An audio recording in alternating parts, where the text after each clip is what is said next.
When a millionaire in a wheelchair rolled into a rundown garage, everyone thought they knew her story. Paralyzed, adapted, moving on. But the mechanic with grease-stained hands looked past the custom controls and expensive modifications and asked the one question that shattered a decade of certainty. When was the last time someone asked you to stand? What he revealed next, a red pendant from the night of her crash and the truth about what really happened in those critical moments, would force her to choose between the life she'd accepted and the one she'd been told was impossible. Stay until the end, hit that like button, and drop a comment with your city so I can see how far this story travels. The Mustang GT growled into the parking lot of Kohl's Auto Repair like a predator that had wandered into the wrong territory. It was sleek, midnight blue, and worth more than everything in the shop combined, including the building. The engine cut, and for a moment the only sound was the ping of cooling metal and the distant clatter of an impact wrench from somewhere deep in the garage. Ethan Cole didn't look up right away. He was elbow deep in the engine of a '98 Civic, his hands black with oil, his mind calculating whether Mrs. Patterson could afford the timing belt replacement she desperately needed or if he'd have to eat the cost again. The overhead fluorescents buzzed, one of them flickering in that irregular rhythm that he kept meaning to fix but never quite got around to. "You, Cole?" The voice came from behind him, female, sharp, the kind of tone that expected answers immediately. Ethan straightened slowly, wiping his hands on a rag that had long ago given up on actually getting clean. When he turned, he found himself looking at a woman who belonged in a boardroom or a magazine spread, not in a garage that smelled like motor oil and old coffee. She sat in a wheelchair, a high-end model, the kind with more engineering than most cars on the road. But it was the Mustang behind her that held his attention for a beat longer. Custom hand controls visible through the driver's window, modifications so seamless they almost disappeared into the original design. Someone had spent serious money making that car respond to her needs without broadcasting them. "That's me," Ethan said finally, his voice carrying the rough edge of too many early mornings and not enough sleep. "What can I do for you?" The woman rolled forward with practiced efficiency, her movements precise and controlled. She wore a cream-colored blazer over a black silk blouse, her dark hair pulled back in a style that probably had a French name he wouldn't know. Everything about her screamed money and control, except her eyes. Those carried something harder to name. Determination, maybe. Or defiance. "The accelerator response is off by 0.3 seconds, she said without preamble. "The resistance on the brake lever has changed. It's reading inconsistent pressure. And there's a vibration in the steering column that shouldn't be there given the last modification was only 6 months ago." Ethan blinked. Most people who walked into his shop said things like, "It makes a weird noise," or "Something doesn't feel right." This woman had diagnostics that would make a factory technician jealous. "You're Vivian Hale," he said. It wasn't a question. He'd seen her face before. In the business section of the newspaper, on the covers of regional magazines. Tech entrepreneur. Self-made millionaire by 30. The articles always mentioned the wheelchair in the same breath as her accomplishments, as if one explained the other. "I am." She raised an eyebrow. "Does that change whether you can fix the car?" "No, ma'am, just surprised to see you here. Most people with that kind of money go to specialty shops in the city." "Most specialty shops," Vivian said with an edge that could cut glass, "treat me like a fragile museum piece they're afraid to touch. I don't need sympathy. I need precision. Your reputation says you deliver that." Ethan glanced at the Mustang again, really looking this time. The modifications weren't just functional, they were elegant. Whoever had done the original work understood both engineering and aesthetics. But there was something else. Something that nagged at the edges of his attention. "Let me take a look," he said, already moving toward the car. Vivian followed, and Ethan was aware of her watching him with an intensity that felt like assessment. He opened the driver's door and slid into the seat, his hands automatically going to the custom controls. Hand throttle, brake lever, steering modifications that reduced the force needed without sacrificing responsiveness. He started the engine, listening to the rumble, feeling the vibration through his palms. Then he did something that made Vivian's jaw tighten visibly. He got out without touching a single control. "Well?" she demanded. Ethan closed the door carefully, then walked around the Mustang, his eyes tracking the lines of the chassis, the wear patterns on the tires, the slight asymmetry in how it sat on the suspension. When he completed his circuit, he leaned against the workbench and crossed his arms. "Your problem isn't the Mustang," he said quietly. The temperature in the garage seemed to drop 10 degrees. "Excuse me?" Vivian's voice was dangerously soft. "The modifications are perfect. 0.3 seconds on the accelerator is within normal variation for electronic systems. The brake pressure inconsistency is because you're gripping differently, probably from stress or fatigue. And the steering vibration?" He paused. "That's not the car. That's your arms compensating for muscle tension you're carrying in your shoulders." For a long moment, Vivian just stared at him. Her hands, Ethan noticed, had tightened on the wheelchair's armrests until her knuckles showed white. "You don't know anything about me," she said, each word crystalline with control. "I know you've been driving that car harder than you should. I know you're running on about 5 hours of sleep, and I know—" He stopped, something shifting in his expression. "I know you're looking for problems with the car because that's easier than looking at everything else." "That's incredibly presumptuous." Vivian's voice could have frozen nitrogen. "And completely out of line." "Maybe." Ethan didn't back down, but his tone gentled. "But I'm also right. I came here for mechanical work, not amateur psychology." She was already turning her wheelchair ready to leave. "Ms. Hale." Something in Ethan's voice made her pause. "When was the last time someone asked you to stand?" The question hung in the air like a physical thing. Vivian went absolutely still, her back to him, her shoulders rigid with sudden tension. "That's not funny," she said, her voice barely above a whisper. "Wasn't trying to be funny. I'm asking you a serious question." Vivian spun the wheelchair around with controlled violence. "I was in a car accident 10 years ago. Spinal cord injury. T10 complete. 3 different specialists. 2 years of physical therapy, and a very expensive education in what irreversible means. Nobody asked me to stand because I can't. So you can take your inspirational moment bullshit and—" "I'm not selling inspiration," Ethan interrupted. "I'm asking when someone last asked you, really asked you, to try." "Why?" The word came out sharp and suspicious. "So you can prove some point about positive thinking, so you can feel good about yourself for encouraging the poor paralyzed woman?" Ethan shook his head slowly. "So I can know if anyone's been paying attention." Something in his expression, a combination of certainty and sadness, made Vivian's anger falter. She studied him more carefully now, seeing past the grease-stained work shirt and tired eyes. There was weight there, the kind that came from carrying responsibility that couldn't be shared or put down. "What are you talking about?" she asked, her voice losing some of its edge. "Come back tomorrow," Ethan said. "Without the Mustang. Give me 1 hour of your time." "For what?" "To see if I'm right or crazy. Either way, you'll know." "This is insane." But Vivian didn't leave. "You're a mechanic, not a doctor." "True, but I'm also someone who pays attention to things other people miss." He pulled a business card from his shirt pocket. Simple, just his name and number. "Tomorrow, 2 o'clock. If I'm wasting your time, I'll do the modifications to your Mustang for free." Vivian took the card, her fingers brushing his briefly. "And if you're not wasting my time, then we'll figure that out together?" She looked at the card, then at him, then at the Mustang that had been her carefully controlled world for a decade. Every instinct told her to leave, to dismiss this whole bizarre encounter as a waste of time. But something, maybe the way he'd looked at the car before looking at her, maybe the complete absence of pity in his eyes, maybe just the sheer audacity of the question, made her pause.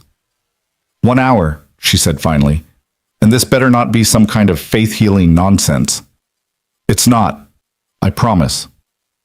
Vivian nodded once, sharp and decisive, then turned her wheelchair and headed for the door. She transferred into the Mustang with practiced efficiency, and a moment later the engine roared to life.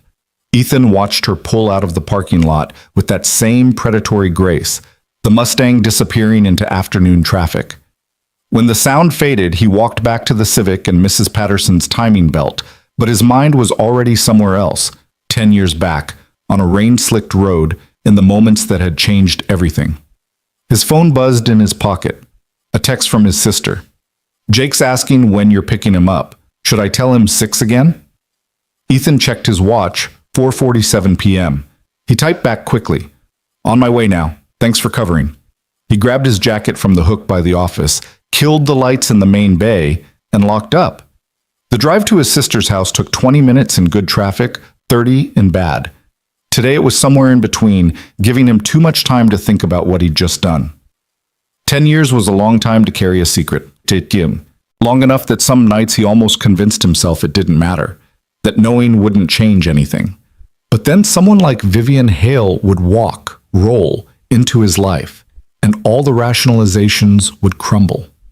He'd been there. Not just at the scene, but there. Close enough to hear the screaming metal, the shattering glass, the terrible silence that followed. Close enough to see a young woman trying desperately to move, to get out, while someone shouted at her to stay still, that help was coming, that moving might make it worse. The question that haunted him, had staying still made it worse? He pulled up to his sister's modest two-story just as the sun was starting its descent toward the horizon. Before he could get out, the front door burst open and a 7-year-old tornado named Jake came barreling down the driveway. "Dad!" Jake crashed into him with the full-body enthusiasm that only small children possessed. "Aunt Lisa said we're having pizza tonight." Did she now? Ethan scooped his son up, feeling the familiar weight, breathing in the scent of playground dirt and little kids' sweat. "And what did you do to deserve pizza?" "I finished my math homework without complaining, and I only argued about vegetables a little bit." Lisa appeared in the doorway, leaning against the frame with a smile that was equal parts affection and exhaustion. She was 3 years younger than Ethan, with the same dark hair and the same tendency to carry other people's burdens as her own. "He was actually great today," she said, as Ethan approached with Jake still wrapped around him like a koala. "But that math homework was definitely a team effort." "Fractions?" Ethan guessed. "Fractions," Lisa confirmed. "Why do they teach this stuff so early now?" "Because we're raising a generation of engineers," Ethan said, setting Jake down so he could grab his son's backpack from inside. "Or torturing parents. Could go either way." Lisa handed him his bag, then studied his face with the kind of attention that only siblings could muster. "You okay? You've got that look." "What look?" "The one that says you're chewing on something bigger than Mrs. Patterson's timing belt." Ethan glanced at Jake, who was already halfway to the truck, then back at his sister. "Vivian Hale came into the shop today." Lisa's eyes widened slightly. "The Vivian Hale? Tech millionaire Vivian Hale?" "That's the one." "What did she want?" "No, wait, don't tell me. That modified Mustang I've seen in the business magazines?" "Something like that." Ethan ran a hand through his hair. "I might have done something stupid." "How stupid are we talking?" "I asked her to come back tomorrow, without the car, to talk." Lisa was quiet for a moment, processing. Then, "Ethan, tell me you're not going to—" "I don't know what I'm going to do," he interrupted, "but I can't just let it go. Not this time." "It's been 10 years. What makes you think she'd even believe you?" "I kept something from that night." He didn't elaborate, didn't need to. Lisa knew the story, had heard it enough times in those early months when he'd wake up in cold sweats, replaying every second. "And you think showing her some piece of evidence is going to change a decade of medical diagnoses? Of her entire life built around a reality that 3 different specialists confirmed? I think someone needs to ask the questions that everyone else was too afraid to ask, or too tired, or too worried about liability." "Ethan," Lisa's voice softened, "I love that you care. I love that you want to help. But you can't fix everything. And you can't fix everyone. I'm not trying to fix her. I'm trying to give her information she deserves to have. Information that might destroy the life she's built. Have you thought about that? What if you're right, and she finds out she spent 10 years in a wheelchair because someone was overcautious? What if you're wrong, and you give her false hope? Either way, you're not a doctor. You're a mechanic with a good heart and a tendency to take on other people's pain." Jake called from the truck. "Dad, are we getting pizza or not?" "Yeah, buddy, we're getting pizza," Ethan called back, then turned to Lisa again. "I hear you, but I have to at least try." Lisa sighed, then pulled him into a quick hug. "I know, just be careful, okay? For her sake and yours." And Jake's. Always am. Liar. Ethan smiled despite everything, then headed to the truck where Jake was already buckled in and vibrating with 7-year-old impatience. The drive to the pizza place was filled with Jake's running commentary about school, recess, and the injustice of having to learn fractions when video games existed. But Dad, when am I ever going to need to know that 2/3 plus 1/3 equals 1 whole? I can just use a calculator. Sure, Ethan said, pulling into the parking lot. But what happens when the calculator's broken and you need to split a pizza evenly between 3 people? Jake considered this with the gravity it deserved. I'd just eat the whole pizza myself. Fair point. Inside, they ordered their usual large pepperoni with extra cheese, breadsticks because Jake had decided they were essential to life, and 2 sodas that Ethan would later regret allowing this close to bedtime. They found a booth in the back, the red vinyl cracked but comfortable, the air heavy with garlic and tomato sauce. Dad? Jake said around a mouthful of pizza that Ethan pretended not to notice violated every table manner they'd ever discussed. Yeah, bud? Why do some people use wheelchairs? Ethan's hand froze halfway to his own slice. What makes you ask that? There's a new kid at school, Emma. She has a wheelchair with these really cool light-up wheels, but some of the other kids were being weird about it. Weird how? Jake shrugged, suddenly focused on picking pepperoni off his slice and eating them individually. Like asking if she was sick, or if it was contagious, or saying she was lucky because she gets to sit down all the time. Ethan took a breath, choosing his words carefully. People use wheelchairs for lots of reasons. Sometimes they're born with conditions that affect how their bodies work. Sometimes they get hurt or sick. Sometimes it's temporary, sometimes it's permanent. But the wheelchair isn't the important part. Emma is the important part. That's what I said. Jake looked up, animated now. I told Tommy that Emma's really good at art and that she's faster than him in the hallway races even with the wheelchair. He said that was showing off. Tommy sounds like he might be a little scared or confused. Sometimes when people don't understand something, they act weird about it. Were you ever scared of someone in a wheelchair? The question landed like a punch.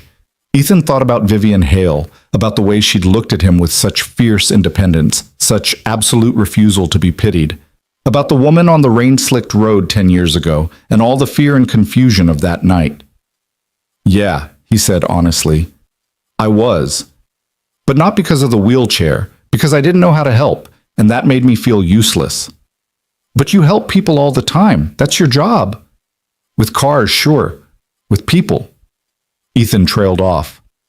That's different. People are complicated. You can't just look up the problem in a manual and order the right part. Is that why you always look sad when you think I'm not watching? The observation hit harder than it should have.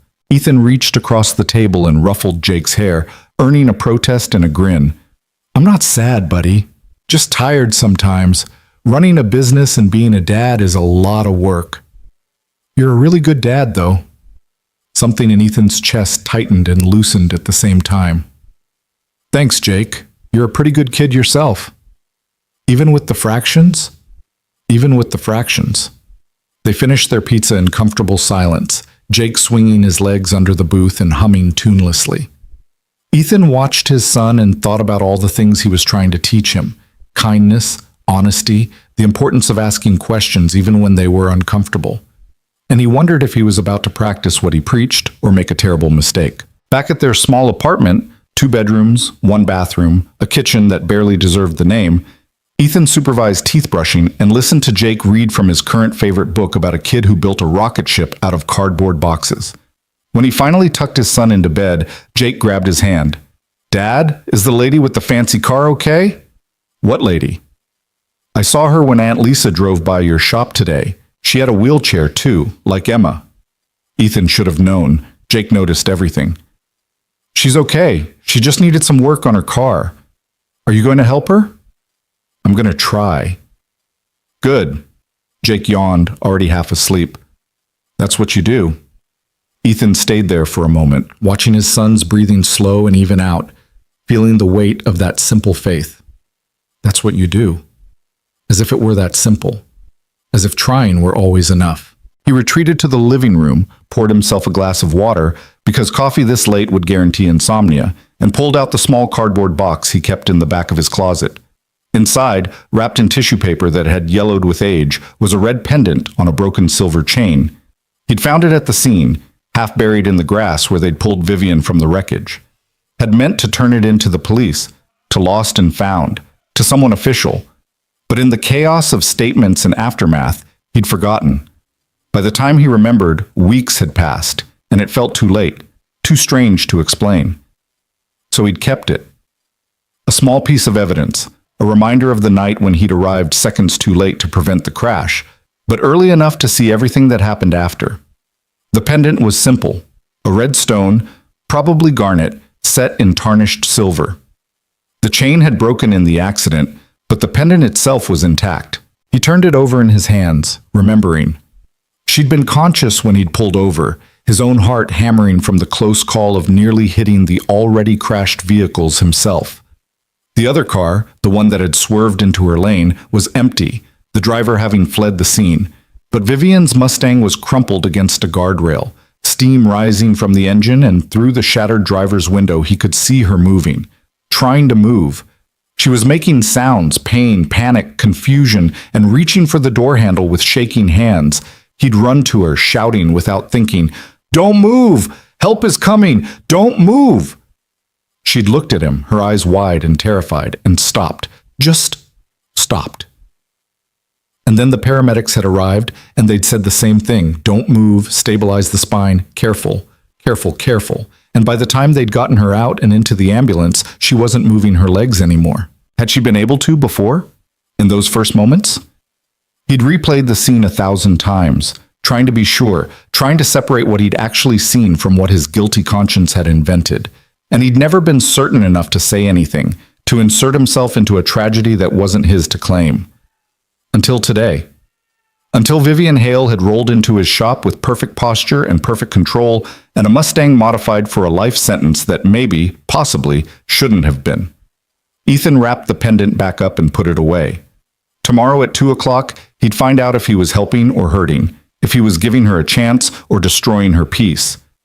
Either way, he thought, as he finally headed to bed, at least he'd stop being a coward. The next morning crawled by with agonizing slowness. Ethan worked on Mrs. Patterson's Civic, changed oil on 2 trucks and a sedan, and diagnosed a mysterious rattle in a Honda that turned out to be a loose heat shield. Normal work, routine work. The kind of problems that had clear solutions and definitive endings. At 1:45, he washed his hands, changed into a clean shirt he kept in the office, and tried not to watch the clock. At 1:57, he heard the distinctive sound of an expensive wheelchair's electric motor, and his heartbeat kicked up several notches. Vivian appeared in the doorway of the shop, backlit by afternoon sun, and for a moment Ethan saw her as she must see herself, powerful, in control, expecting the world to accommodate her rather than the other way around. She'd dressed down slightly, slacks instead of a skirt, a simple blouse instead of the blazer, but she still carried herself like someone who owned boardrooms. "Mr. Cole," she said, her voice neutral. "I'm here, though I'm still not sure why." "Because you're curious," Ethan said, gesturing to the small office he'd cleaned up. It wasn't much, a desk, 2 chairs, filing cabinets that had seen better decades. But it was private, and it was quiet. And because you're the kind of person who needs to know the truth, even when it's uncomfortable. Vivian rolled into the office, and Ethan closed the door behind them. She positioned herself across from the desk, her expression carefully neutral, her hands relaxed on the armrests in a way that somehow conveyed skepticism. "So," she said, "what's this about? Some miracle cure you read about online? A supplement? Magnets?" "Nothing like that." Ethan sat down, the desk between them feeling like both a barrier and a necessity. "I'm going to tell you a story, and then I'm going to ask you some questions, and then—" He paused. "Then we'll see." That's magnificently vague. I know, bear with me. Ethan took a breath. 10 years ago, on a Thursday night in October, there was a car accident on Highway 47, around 11 p.m. A silver sedan ran a red light and clipped a midnight blue Mustang GT, forcing it into the guardrail. Vivian's expression didn't change, but something shifted in her eyes. Recognition and wariness. The driver of the sedan fled the scene, Ethan continued. The driver of the Mustang was trapped in the vehicle. First responder time was approximately 8 minutes, but there was someone else there, another driver who stopped to help. He met her gaze steadily. That was me. The silence stretched out, taut as a wire. Vivian's hands had tightened on the armrests, but her voice remained controlled. You were at my accident. I was. And you're just mentioning this now? 10 years later? I didn't know how to mention it before. Didn't know if it mattered. But yes, I was there. I was the one who told you not to move. I was the one who held your hand while we waited for the ambulance. And I was the one... His voice roughened. I was the one who found this. He pulled out the tissue paper package and carefully unwrapped the red pendant, laying it on the desk between them. Vivian stared at it like he'd produced a ghost. Her hand moved almost involuntarily toward her throat, touching the place where a necklace might hang. I lost that. In the crash. I thought it was gone forever. I found it in the grass, meant to turn it in, but in the chaos, I forgot. By the time I remembered, I didn't know how to explain having it without sounding like... He gestured helplessly. This. Like a creep who kept a souvenir from someone's trauma? Yeah. That. Vivian reached out slowly and picked up the pendant, turning it over in her fingers. Her expression had gone somewhere distant, somewhere painful. My grandmother gave me this. Before she died. I wore it every day for 5 years. I'm sorry I didn't get it back to you sooner. That's what you wanted to tell me? That you found my necklace? But her voice lacked the sharpness from before. She was still looking at the pendant, and Ethan could see her throat working as she swallowed. No, that's just proof that I'm telling you the truth about being there. What I wanted to tell you is what I saw, what I remember. The medical reports were very thorough, Mr. Cole. I've read them all multiple times. T10 complete spinal cord injury, immediate and total loss of motor function below the injury site. 3 specialists confirmed. You were moving, Ethan interrupted quietly. Vivian's head snapped up. What? When I got to your car, before the paramedics, you were trying to get out. You were moving your legs. That's impossible. The impact caused damage, yes, but in those first minutes you were moving. Panicked, in pain, but moving. And He forced himself to continue. I told you to stop. I shouted at you not to move, and you listened. The color had drained from Vivian's face. No, that's not... The doctor said the injury was instant, that the damage was done on impact, that nothing could have changed. What if they were wrong? Ethan leaned forward, not maliciously, not even incompetently. But what if, in an abundance of caution, they immobilized you so thoroughly that your body forgot how to try? What if don't move became can't move, because everyone was so focused on preventing further damage that no one asked if the damage was as complete as they thought? Vivian was shaking her head, but tears had started tracking down her cheeks. Stop, just stop. You don't know what you're talking about. I've lived with this for 10 years. I've adapted. I've built a life. You can't just walk in here and... When was the last time you tried? Ethan asked gently. Not physical therapy designed around a diagnosis of complete paralysis. Not exercises to strengthen what you have left. When was the last time someone asked you to actually try to stand? Because I can't. The words came out ragged, torn from someplace deep. I can't, and asking me to try is cruel, and I'm asking you to feel, Ethan said, right now. Close your eyes if you need to. And tell me honestly, if you feel absolutely nothing below your waist, or if maybe there's something, pressure, temperature, anything. This is insane. Probably, but you came back.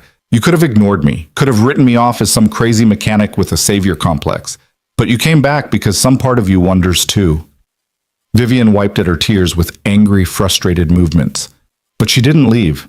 She sat there, the pendant clutched in one hand, her breathing uneven, her entire world clearly shaking on its foundations. I don't know what you want from me, she whispered. Nothing, Ethan said. I don't want anything. But I think you deserve to know what I saw. You deserve to ask questions that maybe no one else was brave enough to ask. And you deserve... He paused. You deserve someone who looks at you and doesn't see a diagnosis. Who sees a person who had something terrible happen and who's been told for 10 years that the door is closed when maybe it was just locked. And if you're wrong, if I spend energy and hope and time chasing something impossible, then you'll know for sure, and you can stop wondering. Vivian was quiet for a long time, her fingers tracing the outline of the pendant. When she finally spoke, her voice was small, in a way that didn't match her usual commanding presence. What do you want me to do? Right now? Just feel. Don't move. Don't try anything. Just close your eyes and pay attention to your body. Not what you think you should feel, what you actually feel. This is ridiculous. Maybe. Do it anyway. After a long hesitation, Vivian closed her eyes. Her jaw was tight, her shoulders tense, but she sat there, breathing, focusing. Ethan waited, watching the emotions play across her face. Skepticism, frustration, concentration, and then something else. Surprise, confusion.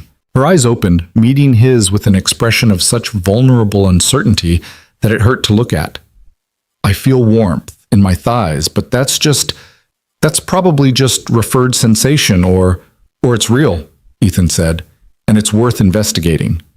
I can't afford to hope like this. It'll destroy me. Then we won't call it hope. We'll call it data collection. We'll call it asking questions. We'll call it whatever you need to call it to make it feel safe. But please, Vivian, give yourself permission to at least look. She held his gaze for a long moment, and Ethan saw the war happening behind her eyes, between the life she'd built and accepted and the terrifying possibility that it hadn't been necessary, between the safety of certainty and the danger of questioning everything. Finally, she nodded, just once, barely perceptible. Okay, she whispered. Tell me what to do. And Ethan, who'd been carrying the weight of that October night for a decade, who'd second-guessed himself 1,000 times, who had no medical degree and no business making promises he couldn't keep, said the only thing he could say, we start small, we go slow, and we don't give up until we know for sure. It wasn't hope he was offering, it was just permission. Permission to question, permission to try, permission to stand, even if only in the attempt. And sometimes, Ethan thought as Vivian straightened her shoulders and wiped away the last of her tears, permission was the most powerful thing you could give someone who'd been told for too long that they didn't deserve it. The first session lasted exactly 47 minutes, and by the end of it, Vivian felt like she'd run a marathon while sitting perfectly still. Ethan had pulled a folding chair from the corner of the office and positioned it in front of her wheelchair, sitting close enough that their knees nearly touched. He'd started with questions that felt absurd in their simplicity. Could she feel the texture of her slacks against her skin? Could she sense the temperature difference between the parts of her body touching the wheelchair and those exposed to air? Could she detect any sensation at all when he placed his hand lightly on her knee without telling her where he was touching? I don't know, she'd said to that last one, frustration bleeding into her voice. I think I feel something, but it might just be wishful thinking. How am I supposed to tell the difference? You're not. Not yet. Ethan's voice had remained steady, patient in a way that somehow didn't feel condescending. Right now we're just gathering information. No judgment, no expectations, just data.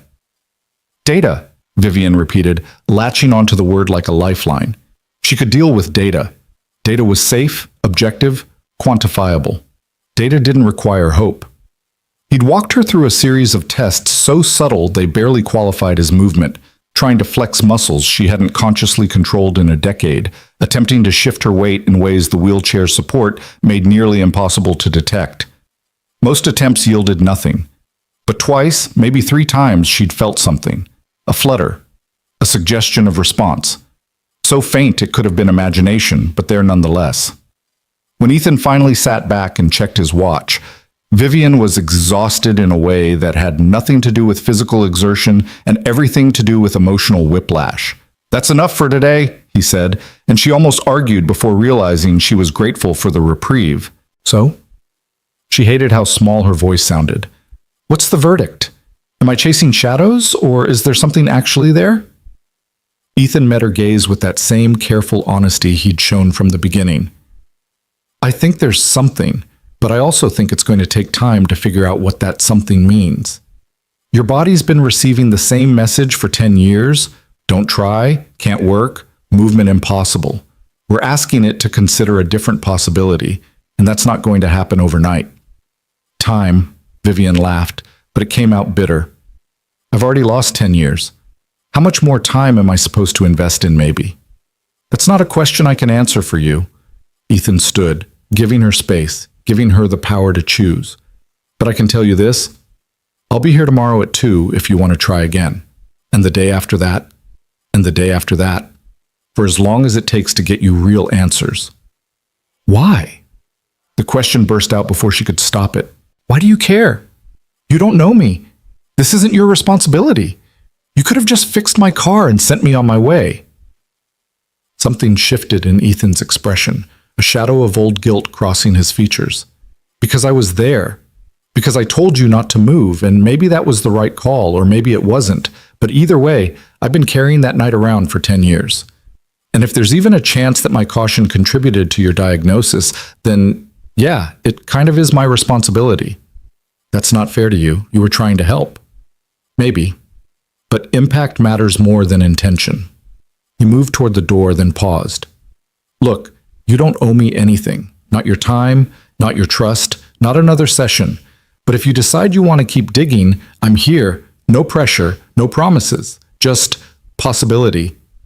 Vivian sat in the office for a long time after he left, staring at the red pendant in her palm, feeling the weight of a choice that shouldn't have to exist. The smart thing would be to leave, to go back to her carefully constructed life, to write this off as a bizarre detour and nothing more.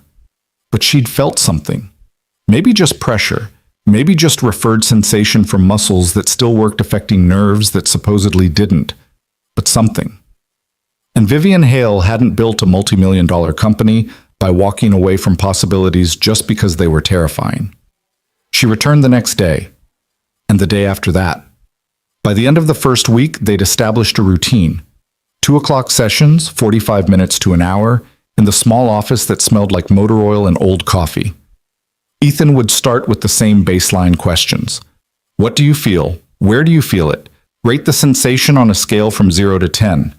Then they'd move into gentle attempts at voluntary movement, Ethan's hands providing tactile feedback and support, while Vivian tried to reconnect with muscles that had been dormant for a decade. Progress, if you could call it that, came in increments so small they were almost insulting.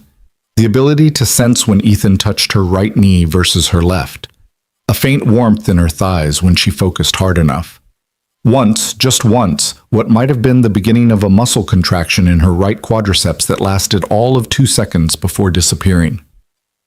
I felt it, she'd gasped, her hand shooting out to grab Ethan's arm. Did you see that? Tell me you saw that. I saw it. His voice had been carefully neutral, but his eyes held something that looked like cautious excitement. Do it again. She'd tried. For 10 minutes, she'd tried with every ounce of concentration she possessed. But the moment had passed, the connection severed, and eventually she'd slumped back in frustration, tears threatening at the edges of her vision. It's gone. Whatever it was, it's gone. For now, Ethan had said, but you did it once. That means it's possible. We just have to figure out how to make it repeatable. Vivian had gone home that night and done something she hadn't done in years. She'd researched incomplete spinal cord injuries, neuroplasticity, cases of delayed recovery. The medical literature was dense and often contradictory, but certain themes emerged. The brain could rewire itself given time and proper stimulus. Injuries initially classified as complete sometimes proved incomplete upon further testing. Function could return months or even years after the initial trauma, though the likelihood decreased significantly as time passed. 10 years was a long time, but not impossible, just improbable. She'd fallen asleep at her computer, surrounded by medical journals and case studies. Her dreams a confused tangle of walking and falling and trying to remember what it felt like to stand on her own 2 feet. The second week brought a complication Vivian hadn't anticipated. Her body started responding to the sessions in ways that had nothing to do with her legs. Her shoulders ached from the tension of trying so hard. Her hands developed blisters from gripping the wheelchair armrest during particularly intense attempts at movement. And worst of all, she started sleeping poorly, her unconscious mind churning through possibilities and fears in equal measure. "You look tired," Ethan observed on Tuesday afternoon, his mechanic's eye catching what she'd tried to hide with makeup and sheer force of will. "I'm fine." "You're exhausted. When's the last time you slept more than 4 hours?" "I don't need a nursemaid, Mr. Cole. I need you to help me figure out if my body can do what we think it can do." He'd studied her for a long moment, then nodded. "Fair enough, but we're cutting today's session to 30 minutes. Pushing when you're this tired is counterproductive." I don't want to cut the session. I want to... Vivian. The use of her first name stopped her mid-sentence. He'd been scrupulously formal until now, maintaining professional distance despite the intimacy of what they were doing. "You're running on fumes. I can see it. Your concentration is shot, your muscles are tense, and you're compensating for fatigue with adrenaline. That's not sustainable. What I'm doing isn't supposed to be sustainable. It's supposed to be effective. Then let me tell you what I tell Jake when he's working himself into a tantrum over homework. Sometimes the best thing you can do is step back, breathe, and come at it fresh. Grinding yourself into dust doesn't make you stronger, it just makes you dust." The comparison to a 7-year-old should have been insulting. Instead, it made her laugh, a real laugh, the first one she'd produced in days. "Did you just compare me to your son having a meltdown over fractions? If the tantrum fits..." But Ethan was smiling too, and some of the tension in the room dissipated. "Look, I get it. You're used to pushing through, used to sheer determination solving problems. But this isn't a business deal or a coding challenge. This is your body, and bodies have limits. Respect them." Vivian wanted to argue, to insist she knew her limits better than he did. But the truth was, she didn't know her limits anymore. She'd spent 10 years defining herself by what she couldn't do. Learning what she might be able to do required a completely different kind of awareness. 30 minutes, she conceded, but we're doing this again tomorrow. Wouldn't have it any other way. That abbreviated session yielded something unexpected. With less pressure to perform, less desperation driving every attempt, Vivian found herself able to detect sensations she'd been too tense to notice before. The weight of gravity on her legs, the subtle shift of air temperature when Ethan moved his hands, and when he asked her to try flexing her right foot, something she'd been attempting unsuccessfully for days, she felt a response. Not visible, not strong enough to create actual movement, but there, definite and undeniable. "I felt that," she said, her voice steady despite the earthquake happening inside her chest. "In my ankle. I felt it." Ethan's hand was on her ankle, his thumb positioned where he could detect even the smallest muscular change. Again, slowly.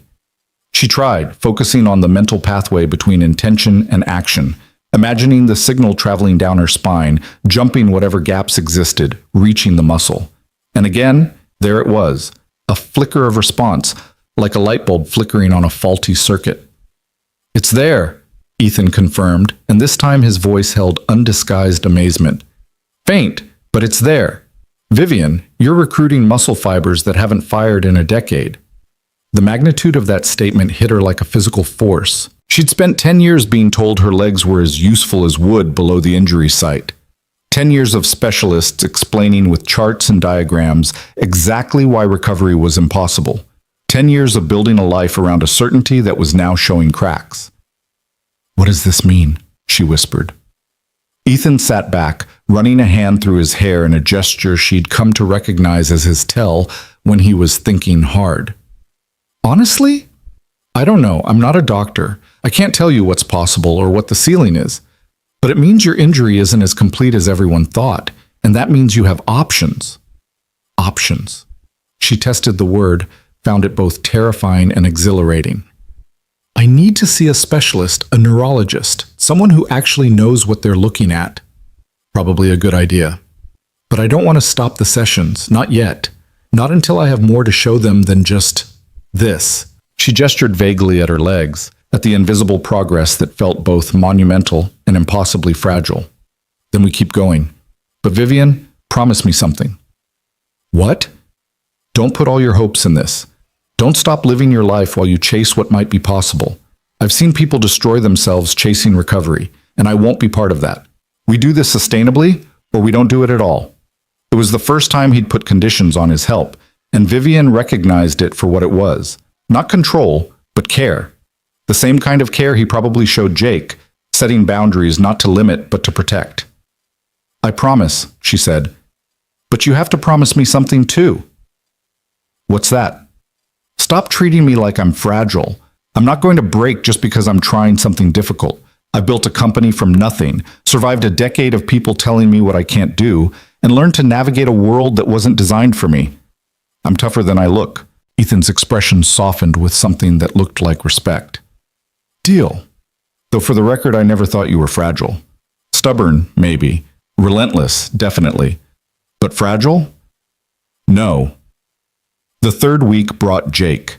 Vivian arrived for her Tuesday session to find Ethan in the office with a small boy who had his father's dark hair and a gap-toothed smile that could probably charm birds from trees. "I'm so sorry," Ethan said immediately, standing up from where he'd been helping Jake with homework at the desk.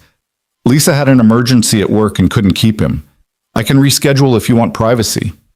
Vivian looked at the boy, who was looking back at her with open curiosity, but no pity, no weird discomfort, just the straightforward interest of a child encountering something new.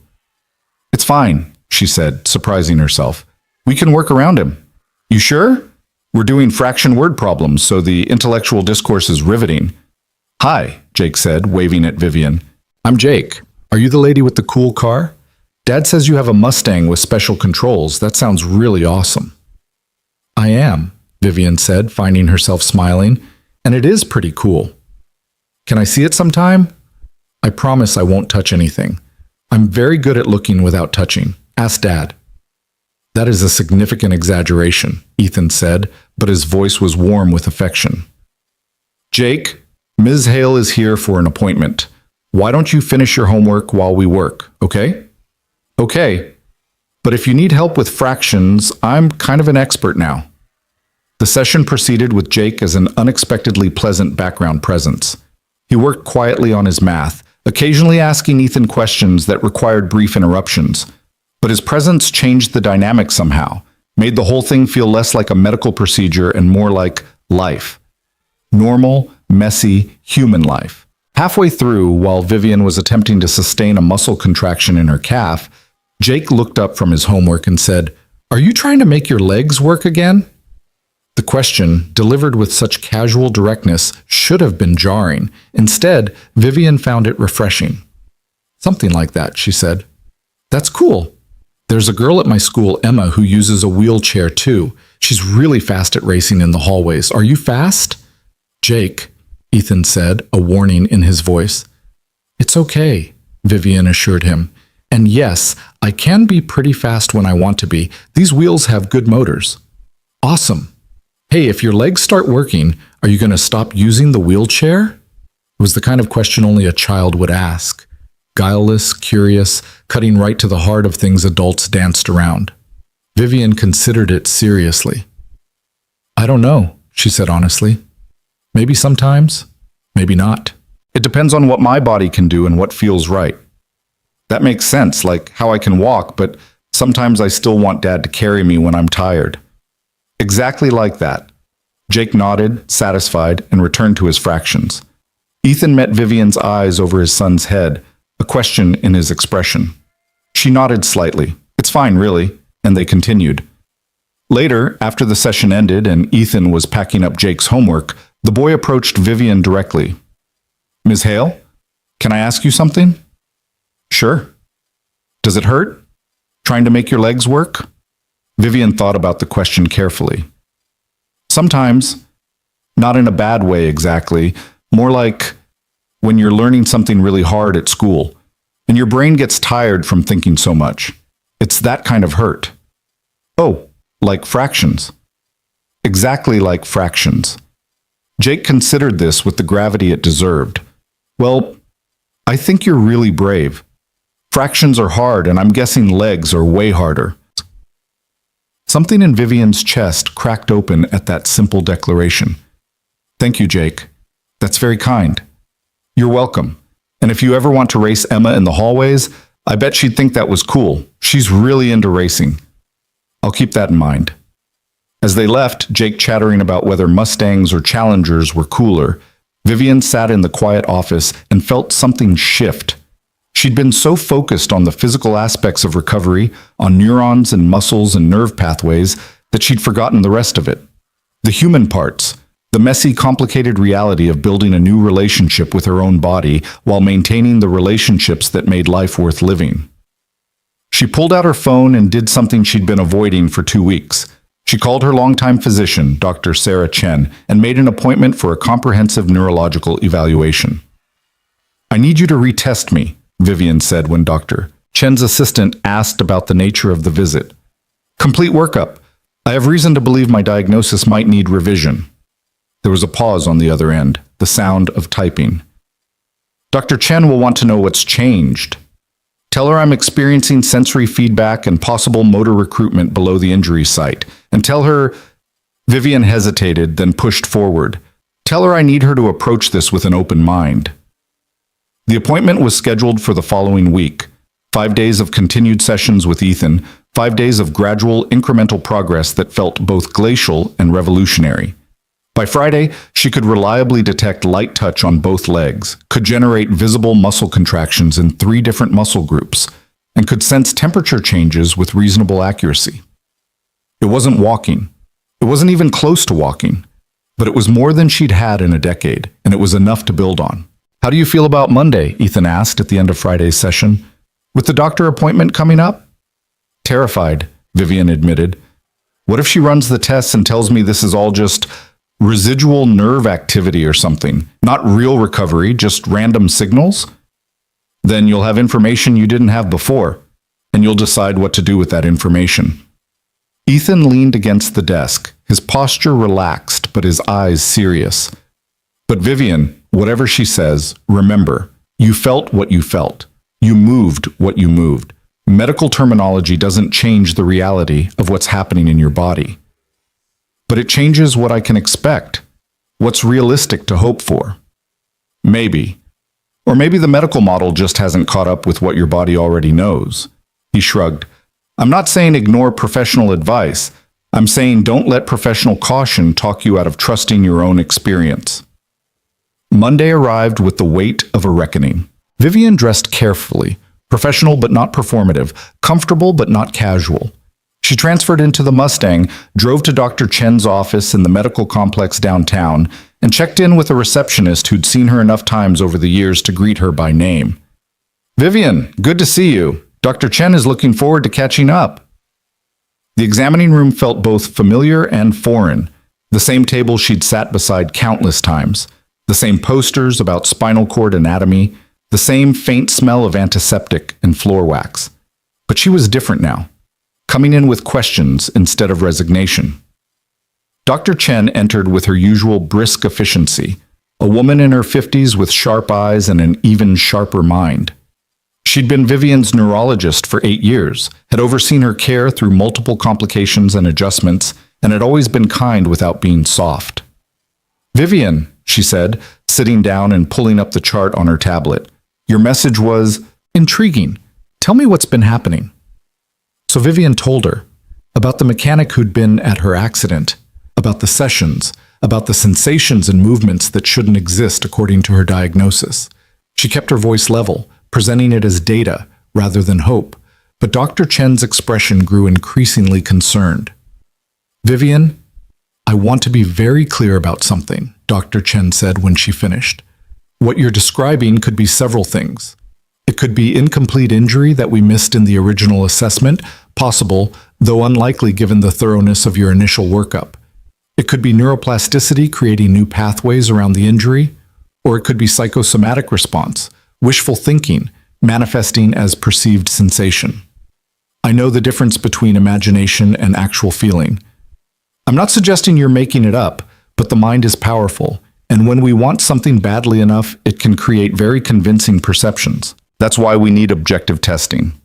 The testing took 3 hours. Electromyography to measure muscle electrical activity, nerve conduction studies, updated MRI imaging, sensory testing with instruments instead of Ethan's hands, motor testing with precise measurements instead of his observations.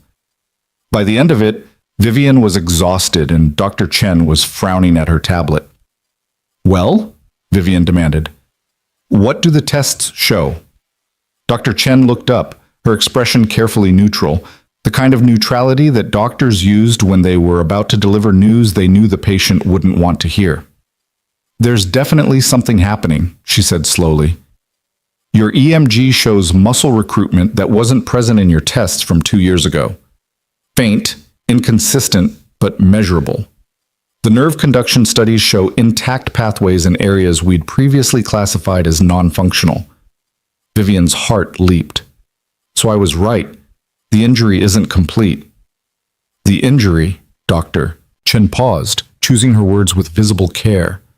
May not be as complete as we originally thought. But Vivian, I need you to understand what this means and what it doesn't mean. The changes you're seeing are minimal. We're talking about going from 0 function to perhaps 5%, maybe 10 if you're very lucky and work very hard. That's more than I had yesterday. It is, but it's not the recovery you're hoping for. These kinds of incomplete injuries can show improvement with intensive therapy, but the ceiling is usually much lower than people expect. You're not going to walk out of here next month. You might not ever walk independently again. The words landed like stones, heavy and cold. Vivian had known this was possible, had tried to brace herself for exactly this scenario. But hearing it spoken aloud by someone she trusted, backed by objective data, made it real in a way that fear never had. What if I keep working? She asked, hating how her voice wavered. What if I do intensive physical therapy, push the boundaries, see what's actually possible? Then you might gain more function, or you might plateau at this level, or, and I'm sorry to be blunt, you might discover that the effort required to maintain these small gains isn't worth the toll it takes on the rest of your life. Dr. Chen leaned forward, her expression softening. Vivian, you've built an incredible life for yourself.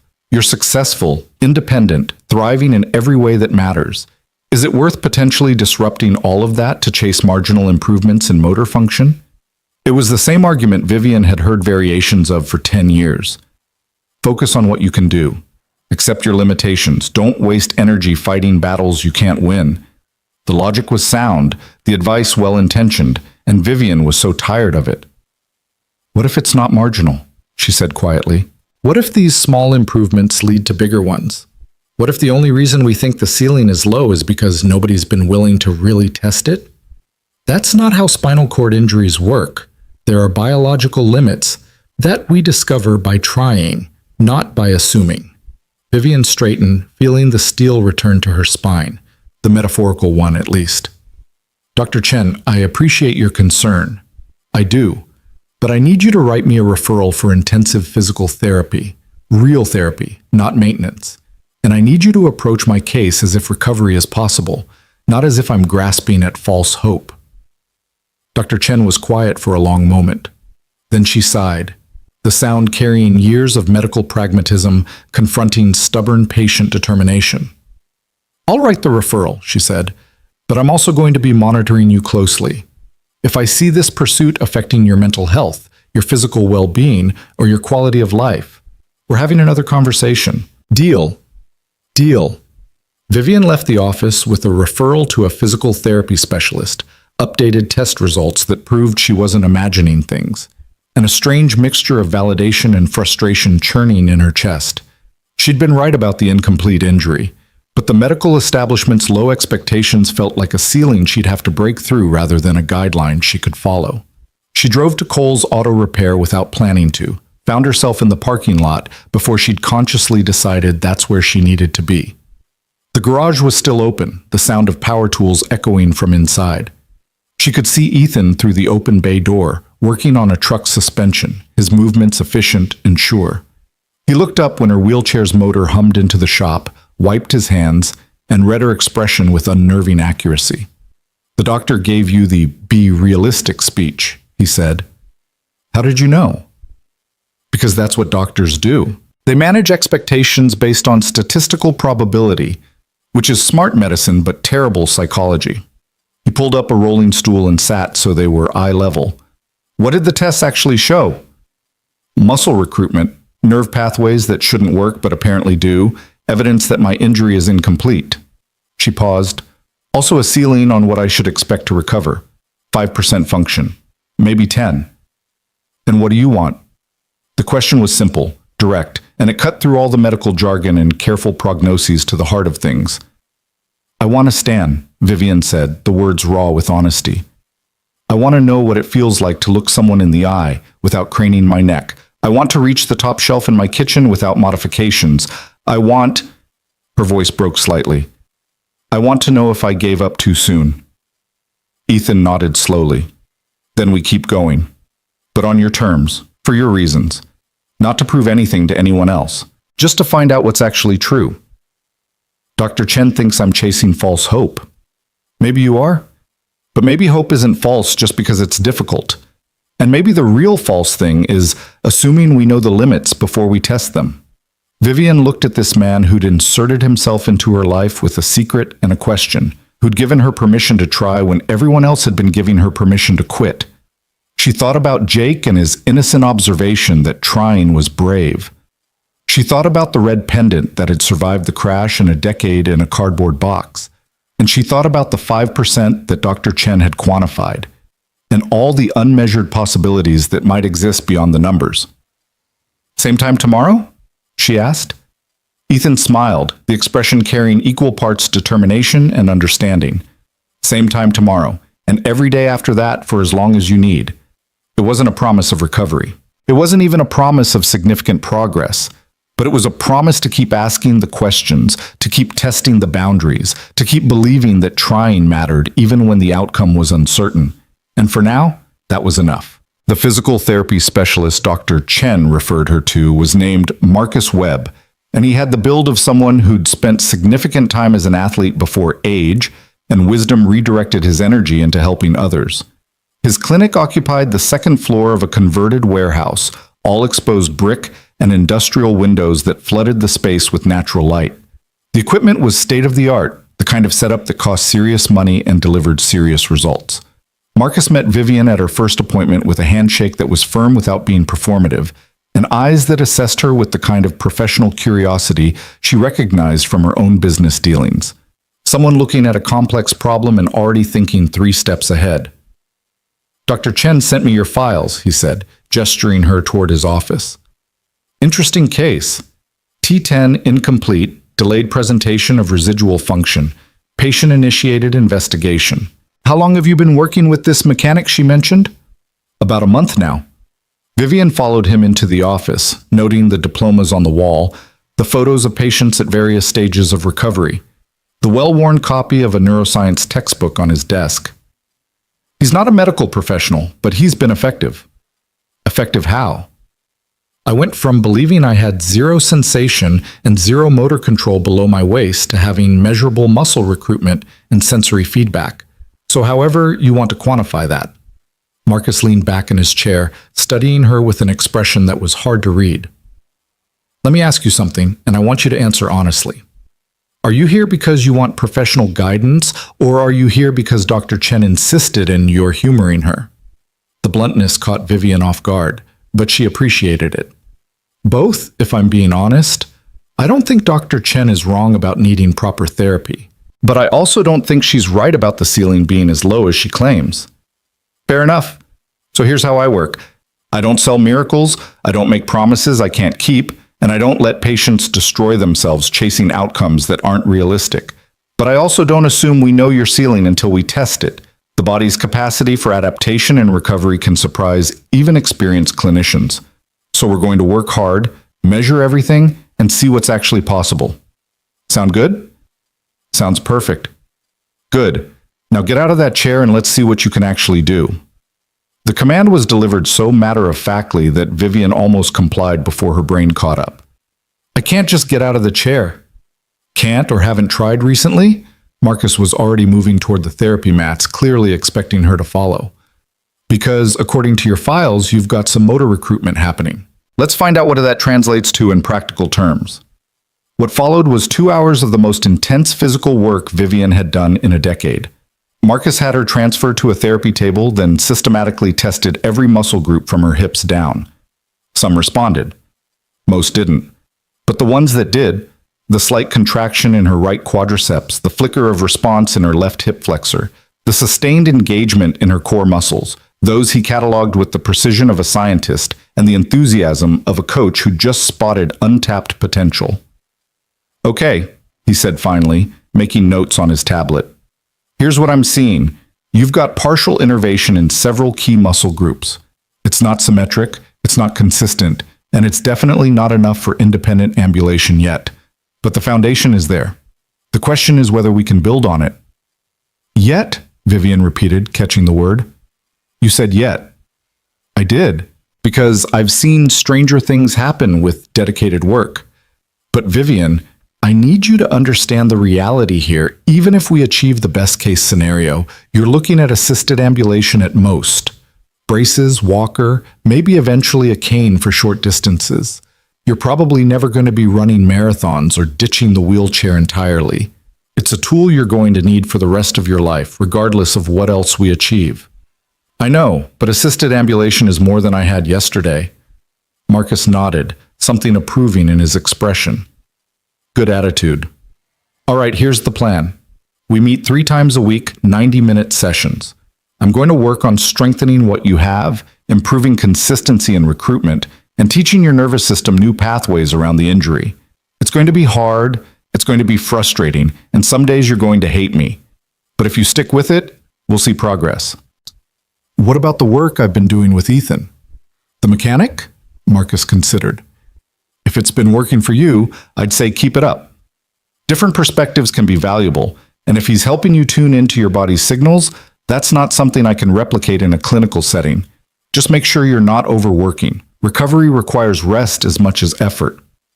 Vivian left that first session exhausted, sore, and more hopeful than she'd allowed herself to be in weeks. Marcus didn't promise miracles, but he also didn't dismiss possibilities.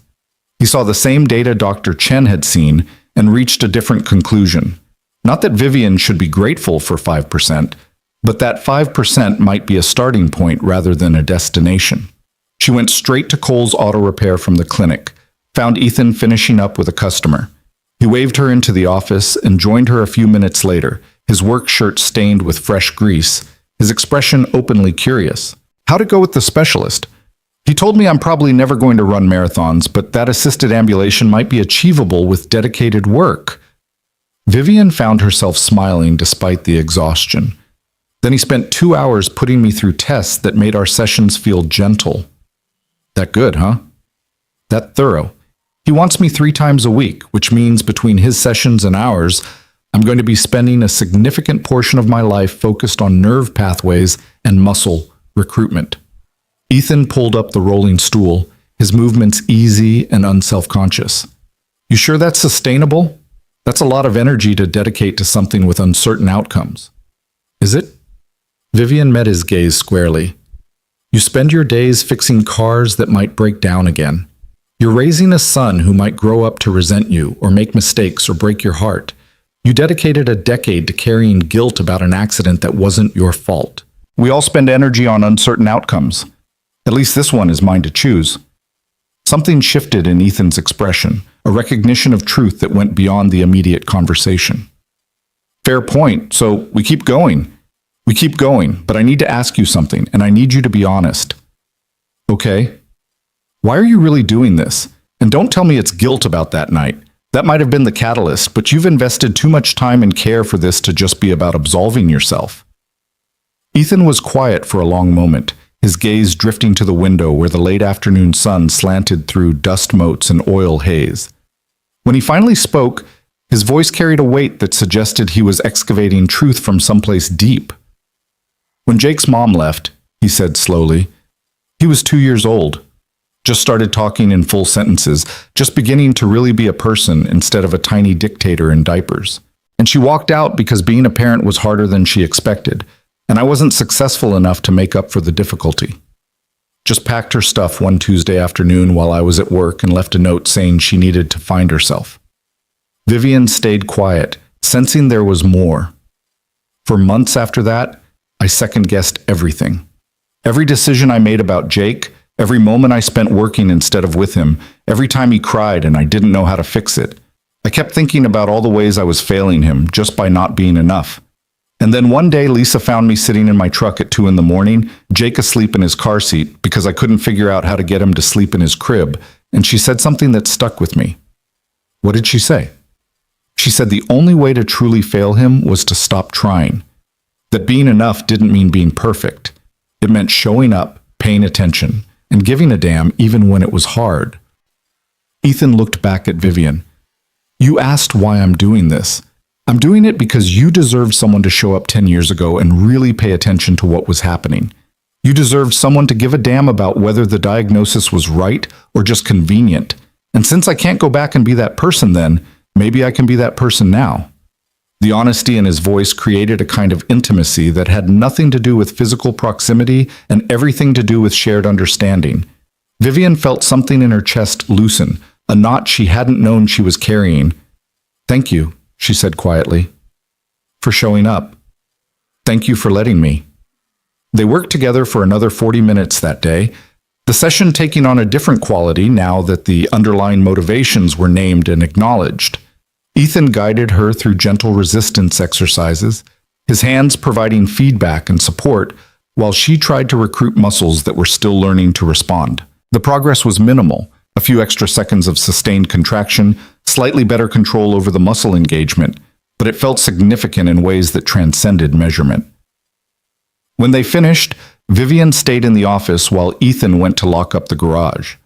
Through the window, she could see him moving through the space with practiced efficiency, shutting off lights, checking locks, tidying the perpetual chaos of tools and parts. It was the choreography of someone who'd performed these same actions thousands of times, who'd built a life from routine and responsibility and small acts of care that added up to something meaningful. Her phone buzzed with a text from her assistant. Board meeting moved to Thursday. Also, the Henderson contract needs your signature by tomorrow. Reality reasserted itself with the efficiency of a well-executed business operation. She'd been so focused on nerve pathways and muscle recruitment that she'd almost forgotten she had a company to run, a business that didn't pause just because she was chasing physical recovery. She spent that evening in her home office, reviewing contracts and financial projections with the same focused intensity she brought to physical therapy. The work was familiar, comfortable in the way that expertise always was. She could read a balance sheet faster than most people could read a text message, could spot problematic contract language from 3 paragraphs away, could project quarterly earnings with accuracy that made her CFO nervous about being replaced by her intuition. But underneath the competence, underneath the practiced ease of doing what she was good at, was a new awareness. She'd spent 10 years building this life, this version of herself that was defined by what she could control and master from a seated position. And it was a good life, a successful life, a life that most people would envy. The question that kept nagging at her was whether it was the life she would have chosen if she'd known there were other options. Her phone rang just after 11. Marcus Webb, according to the caller ID. She answered with the slight apprehension that came from medical professionals calling outside business hours. Vivian, sorry for the late call. I was reviewing your test results and I wanted to discuss something before our next session. What is it? I want to try electrical stimulation therapy. We use it to help retrain neural pathways, strengthen muscle response, potentially improve the consistency of what you're already achieving. It's not invasive, but it is intense, and I wanted to make sure you're comfortable with adding another component to the treatment plan. Will it help? In cases like yours, it can accelerate progress. No guarantees, but the research is promising. I've got openings if you want to add a 4th session each week. Vivian looked at her calendar, already crowded with business meetings, therapy sessions, and the daily sessions with Ethan. Adding another 90 minutes would mean restructuring her entire schedule, delegating more at work, accepting that recovery was going to consume even more of her life. Do it, she said. Send me the available times and I'll make it work. You're sure? That's a significant commitment. I'm sure. If there's even a chance it helps, I want to try it. After she hung up, Vivian sat in the quiet of her home office and let herself feel the full weight of the choice she was making. She was all in now, committed to a path that might lead to marginal improvements or might lead nowhere at all. She was risking comfort, risking the equilibrium she'd spent a decade building, risking the very real possibility of devastating disappointment. And she was doing it anyway because the alternative, spending the rest of her life wondering what might have been possible, felt like a different kind of paralysis. The next 2 weeks blurred together in a relentless cycle of therapy, work, and incremental progress. Marcus's sessions were systematic and demanding, breaking down movement into component parts and rebuilding her neuromuscular connections from the ground up. The electrical stimulation therapy was exactly as intense as he'd warned, her muscles contracting under external impulse, her nervous system learning to recognize and replicate the patterns. Ethan's sessions became the counterpoint to Marcus's clinical precision, less structured, more intuitive, focused on helping her tune into the subtle signals her body was sending. He taught her to differentiate between actual sensation and phantom feeling, to recognize the difference between muscle fatigue and muscle recruitment, to push without destroying herself in the pursuit of progress. And progress came, measured in increments so small they would have been laughable if they weren't so hard-won. She could hold a muscle contraction for 30 seconds instead of 10. She could recruit her hip flexors with 70% consistency instead of 40. She could detect temperature changes with enough accuracy to pass Marcus's clinical tests. But the real breakthrough came on a Thursday afternoon in Ethan's office, during what should have been a routine session. They'd been working on weight-bearing exercises, Vivian standing in a supported frame while trying to engage her leg muscles enough to take some of her weight off her arms. It was exhausting work, the kind that left her trembling and drenched in sweat within minutes. But Ethan had a theory that actually putting her body in the position it was trying to relearn, might trigger responses that horizontal exercises couldn't access. "Okay," he said, his hand steadying her hips while she gripped the parallel bars. "Same as before. Try to straighten your right leg. Push through the heel. Engage the quad." Vivian focused, marshaling every ounce of concentration, imagining the neural pathway lighting up like a highway at night. Push, engage, straighten, and her legs straightened. Not much, maybe 30 degrees, but it was visible, measurable, undeniable. Her knee extended, her leg bore weight, and for 3 glorious seconds before the muscle gave out, she was standing with partial support instead of full suspension. "Did you see that?" She was gasping, her voice shaking. "Tell me you saw that." "I saw it." Ethan's voice was rough with emotion. "Do it again." She tried, failed, tried again. The third attempt yielded another 2 seconds of extension, the muscle trembling with effort but holding. By the 5th attempt, she was crying and laughing at the same time, her whole body shaking with exhaustion and exhilaration. "That's enough," Ethan said gently, helping her back to the wheelchair. "That's more than enough for today."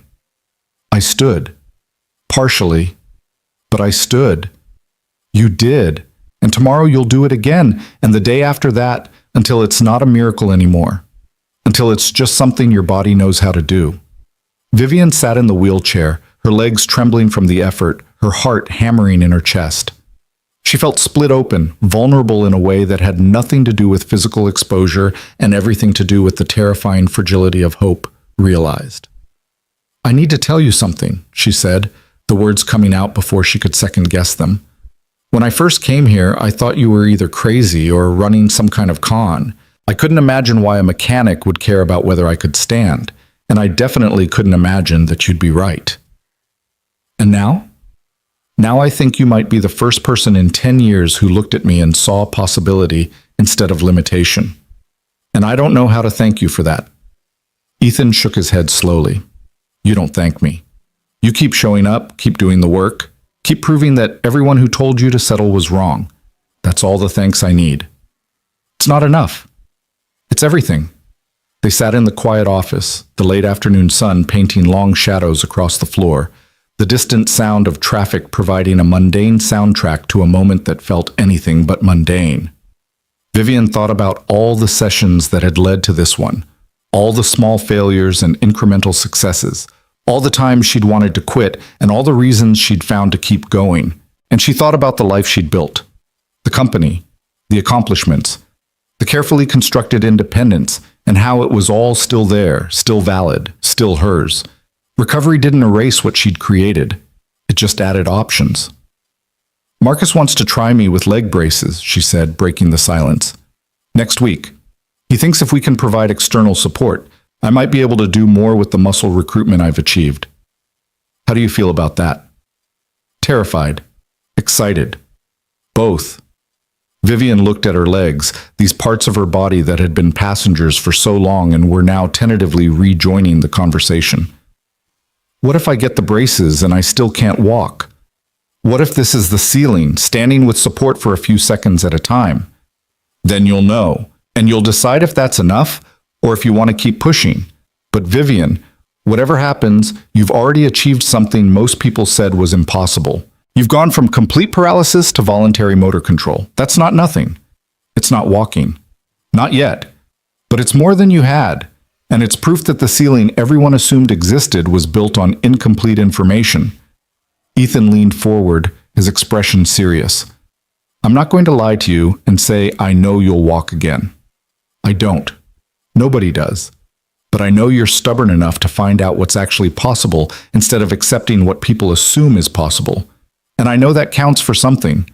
Vivian reached out and squeezed his hand briefly, a gesture of gratitude and connection that felt both natural and significant. Same time tomorrow? Same time tomorrow. And every day after that, for as long as you need. She left the garage that evening feeling like she was carrying something precious and fragile. Not hope exactly, because hope felt too passive, too much like wishing. This was more like determination crystallized into purpose. The recognition that outcomes mattered, but effort mattered more. The board meeting the next day felt like an exercise in code switching. Vivian rolled into the conference room in her power wheelchair, impeccably dressed, her presentation materials loaded and ready.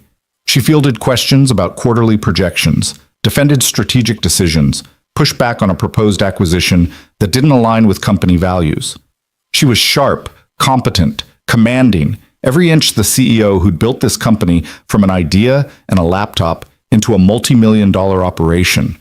And underneath it all, her legs were trembling from yesterday's breakthrough, her muscles sore from therapy, her mind half occupied with thoughts of leg braces and weight-bearing exercises, and the terrifying possibility of standing on her own.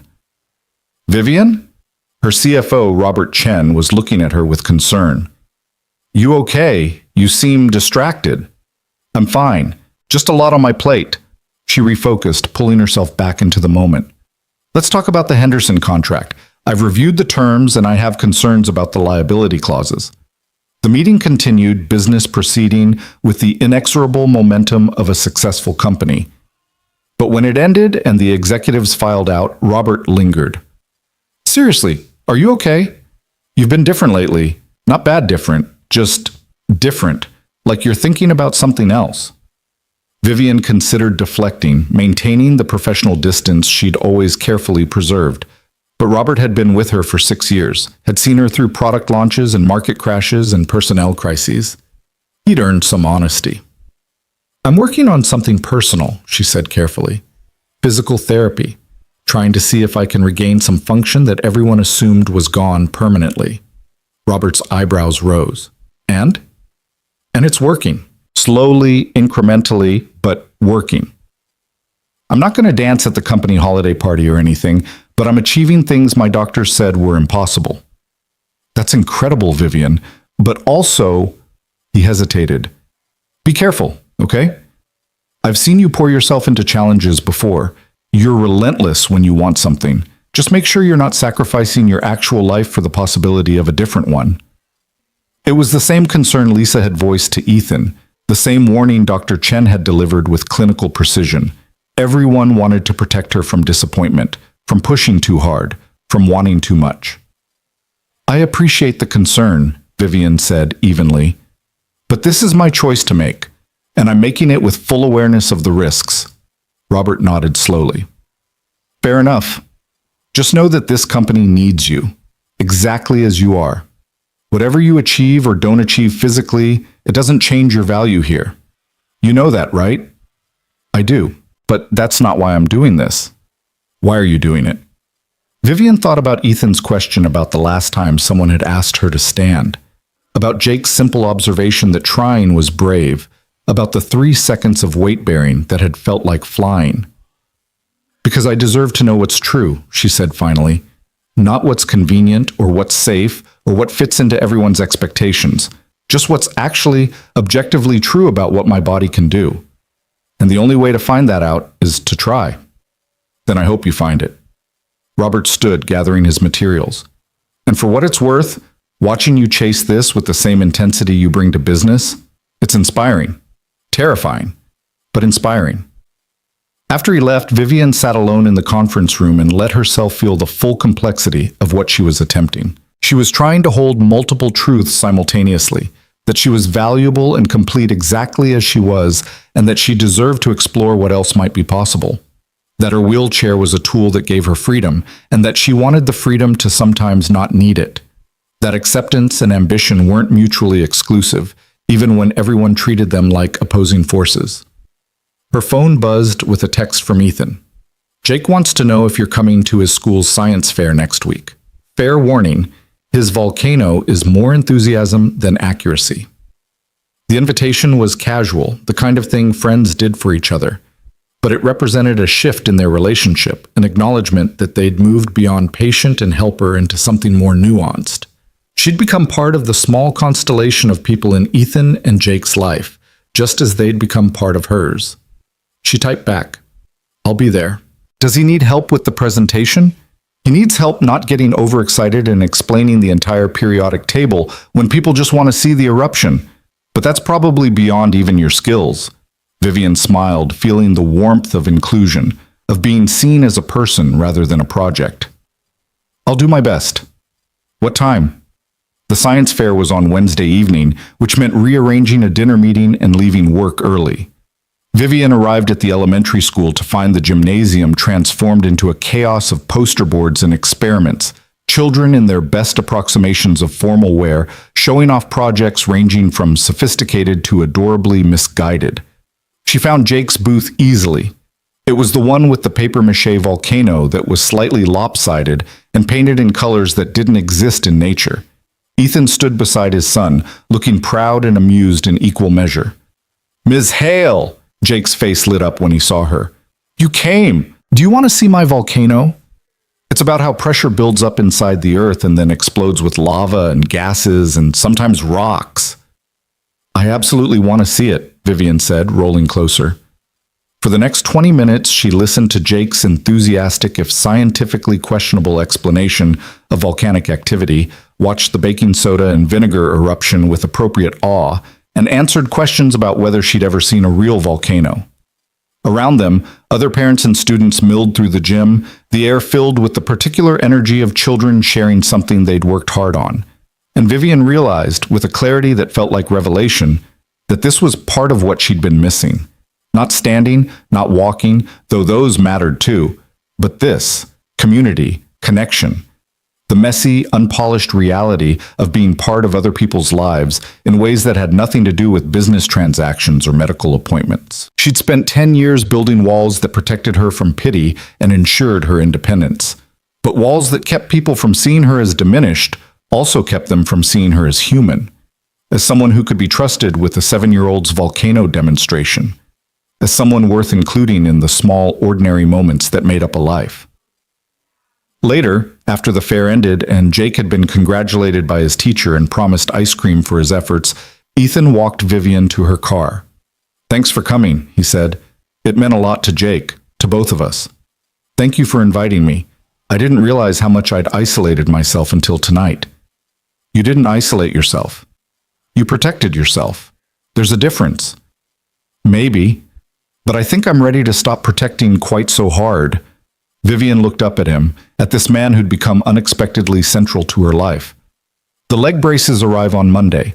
Marcus wants to do a fitting and initial trial. I'm terrified. Of failing? Of succeeding? Of actually being able to stand and then having to figure out what that means for everything else. For how I see myself. For how other people see me. Ethan was quiet for a moment, his expression thoughtful in the parking lot's fluorescent light. You know what I tell Jake when he's scared of something changing? I tell him that growing doesn't mean leaving behind who you were. It just means adding to it. You're always going to be the person who built a company from a wheelchair. Adding, and sometimes I stand, doesn't erase that. It just makes the story bigger. When did you get so wise? Single parenting. It's either get wise or drown in laundry and existential questions about why the sky is blue. He smiled, the expression carrying warmth and something else that Vivian was afraid to name. You're going to do great on Monday. And whatever happens, whatever you achieve or don't achieve, it doesn't change the fact that you're already remarkable. Vivian drove home with those words wrapped around her like armor, like comfort, like the kind of support that didn't require parallel bars or medical equipment. Just faith, just presence, just someone choosing to show up and pay attention. Monday arrived with the weight of a threshold. The leg braces Marcus had ordered were custom-made, designed to provide support where her muscles were still weak while allowing movement where she had control. They looked like something between medical equipment and science fiction. Lightweight carbon fiber, precisely calibrated hinges, padding in all the crucial spots. These are going to feel weird at first, Marcus warned as he fitted them over her legs. Your body's not used to the support, and we're asking it to do things it hasn't done in a decade. Take it slow. The process of standing with the braces was terrifying and exhilarating in equal measure. Marcus and his assistant supported her on either side, while she focused on engaging every muscle fiber she'd spent months learning to recruit. The braces held her legs straight, providing structure where her muscles couldn't yet maintain it consistently. And then she was upright. Actually, genuinely upright. Her feet flat on the ground, her spine straight, her head level with Marcus's shoulder instead of his waist. Oh my! She couldn't finish the sentence. The perspective shift was overwhelming. The room looked different from this angle. Her body felt different arranged vertically instead of seated. Marcus's face was right there, level with hers, and she could see the top of his assistant's head for the first time. How do you feel? Marcus asked, his voice calm despite the magnitude of the moment. Tall, Vivian said, and then she laughed, the sound breaking free from someplace deep and unguarded. I feel impossibly tall. You're 5'7". That's actually average. I know, but I haven't been 5'7" in 10 years. I've been 3'8" plus wheels. The tears started then, not sad or frustrated, but overwhelmed. How long can I stand like this? Let's find out. Tell me when your muscles start fatiguing or when you need to sit. She lasted 4 minutes the first time. 4 minutes of standing with support, her legs trembling with effort, her core muscles screaming from the unfamiliar position. But when Marcus finally helped her back to the wheelchair, Vivian felt like she'd climbed a mountain. That's excellent for a first attempt, Marcus said, already making notes. We'll build from here, longer duration, less support, eventually working toward steps. Steps, Vivian repeated, the word tasting like possibility and terror. As in walking? As in weight shifting and controlled movement while standing. It's a long way from here to independent ambulation, but yes, that's the direction we're heading. She left the clinic that day with the leg braces in a carrying case, a detailed exercise plan, and instructions to practice standing with support at home. She also left with a new understanding of what recovery meant. Not a straight line from limitation to ability, but a gradual expansion of options, a slow accumulation of small victories that added up to something larger. That evening, she stood in her living room with the braces on, gripping the kitchen counter for support, and looked at her reflection in the darkened window. The woman looking back was familiar, but transformed. Same face, same determined expression, but arranged in a configuration she'd almost forgotten. Upright. Meeting the world at eye level. Taking up vertical space. She stood there until her muscles gave out, until she had to transfer back to the wheelchair with shaking arms and burning legs. And as she sat there, catching her breath and feeling the aftermath of effort in every fiber, Vivian understood something fundamental. This wasn't about walking. It had never been about walking. It was about reclaiming agency over her own story, about refusing to accept someone else's definition of possible, about standing, literally and metaphorically, in the truth of who she was and who she was becoming. And that, she thought, as she wheeled toward her bedroom to rest before tomorrow's session with Ethan, was worth every trembling muscle and every terrified moment. Worth everything. The next morning, Vivian showed up at Cole's Auto Repair with the leg braces in her carrying case and an expression that Ethan had learned to recognize as equal parts determination and barely controlled anxiety. "Marcus fitted you yesterday," he said, not quite a question. "He did. I stood for 4 minutes." She said it casually, but her hands were gripping the wheelchair armrests with white-knuckled intensity. Ethan set down the wrench he'd been holding and gave her his full attention. 4 minutes is significant. How did it feel? Terrifying, incredible, like remembering something I'd forgotten I knew how to do. Vivian paused, seeming to gather herself. "I want to try it here. With you. I need to know if I can do it without Marcus and his assistant on either side of me." "You brought the braces?" She patted the carrying case on her lap. "I did. And I know this isn't what we usually do in our sessions, but it's exactly what we should do," Ethan interrupted. "Let me close up the bay and we'll use the office. More privacy, and the desk is sturdy enough to use for support if you need it." 20 minutes later, Vivian sat in the office with the braces fitted over her legs, their carbon fiber structure transforming the shape of her body into something that looked ready for movement. Ethan had positioned himself within arm's reach but not hovering, giving her space while remaining close enough to help if needed. "Okay," she said, her voice steadier than her hands. "Same as with Marcus. I transfer to standing, use the desk for support, and see what happens." "I'm right here. Take your time." The transfer itself was something she'd practiced 100 times in different contexts, from wheelchair to car to bed to therapy table. But this was different. This time she was transferring with the intention of staying vertical, of asking her body to hold a position it had abandoned a decade ago. She gripped the desk edge, engaged her core, and pushed up. The braces held her legs straight, her feet found the floor, and then she was standing, actually standing, her heart hammered so hard she could feel it in her throat. "You're doing it," Ethan said quietly. "You're standing." "I am." The words came out breathless. "But I don't know if I'm actually bearing weight or if the braces are doing all the work." "Try shifting your weight slightly to the right. Feel what engages." Vivian focused, attempting the subtle weight transfer. Her right leg responded, not perfectly, not smoothly, but responded. She could feel the muscles firing, the brace supporting what they couldn't yet do alone, the collaboration between external structure and internal effort. "I feel it. My quad is working. The brace is helping, but the muscle is actually engaged." "Good. Now try the left." The left side was weaker, the response more inconsistent, but it was there. A flicker of voluntary control buried beneath years of disuse. She stood there for 3 minutes, then 4, then 5, her breathing growing labored with the effort of maintaining the position. "I need to sit," she said finally, her voice tight with fatigue. Ethan helped guide her back to the wheelchair, his hands steady and sure.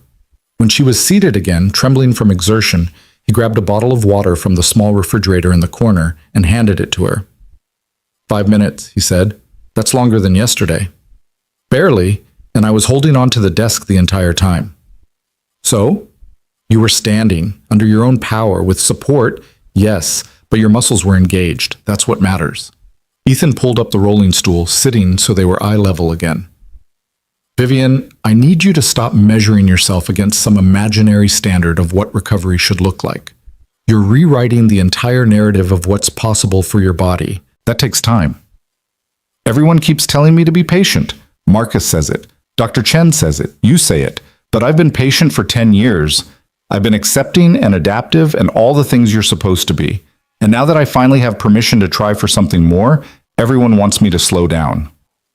"That's not what I'm saying. Try as hard as you want, push as far as you can. But don't mistake progress for failure just because it's incremental. 5 minutes of standing today might not feel like enough, but it's the foundation for 10 minutes next week, 20 minutes next month. You can't skip the foundation and expect the building to stand." Vivian drained half the water bottle, using the moment to collect herself. "Sorry, I'm not usually this frustrated with process. In business, I'm good at long-term strategy, at understanding that sustainable growth takes time, but this feels different. Because it's personal, because it's your body and your life, and all the years you think you lost." Ethan's voice was gentle but firm. But those years weren't lost, Vivian. You built a company. You became successful on your own terms. You learned to navigate a world that wasn't designed for you, and you did it with grace and competence. That's not nothing just because you're achieving something else now. Robert said something similar, that I'm valuable exactly as I am, that physical recovery doesn't change that. He's right. I know he is. Intellectually, I know that. But there's this part of me that keeps thinking if I could walk, if I could stand independently, then all those years in the wheelchair would have been wasted, like I should have been fighting this whole time instead of adapting. Ethan was quiet for a long moment, his expression thoughtful. When he spoke, his voice carried the weight of hard-won understanding. After Jake's mom left, I spent months thinking I should have seen it coming, should have fought harder to make her stay, should have been more successful, or more attentive, or more something. And Lisa finally sat me down and said, "You can't revise the past with information you only have now. You made the best decisions you could with what you knew then. That's all anyone can do." And did that help? Eventually, once I stopped beating myself up long enough to hear it. He met her gaze steadily. "You adapted 10 years ago because that's what the medical evidence suggested was necessary. You built a life based on the best information available to you. That wasn't giving up. That was survival. And now you have new information, so you're making different choices. Both can be true. Both can be the right decision for the moment you were in." Vivian felt something loosen in her chest, a knot of guilt and regret that she'd been carrying without fully acknowledging it. "Thank you. I needed to hear that. Anytime. Now, you want to rest or do you want to try standing again in 20 minutes? She smiled despite the exhaustion. 20 minutes. But first I need to ask you something.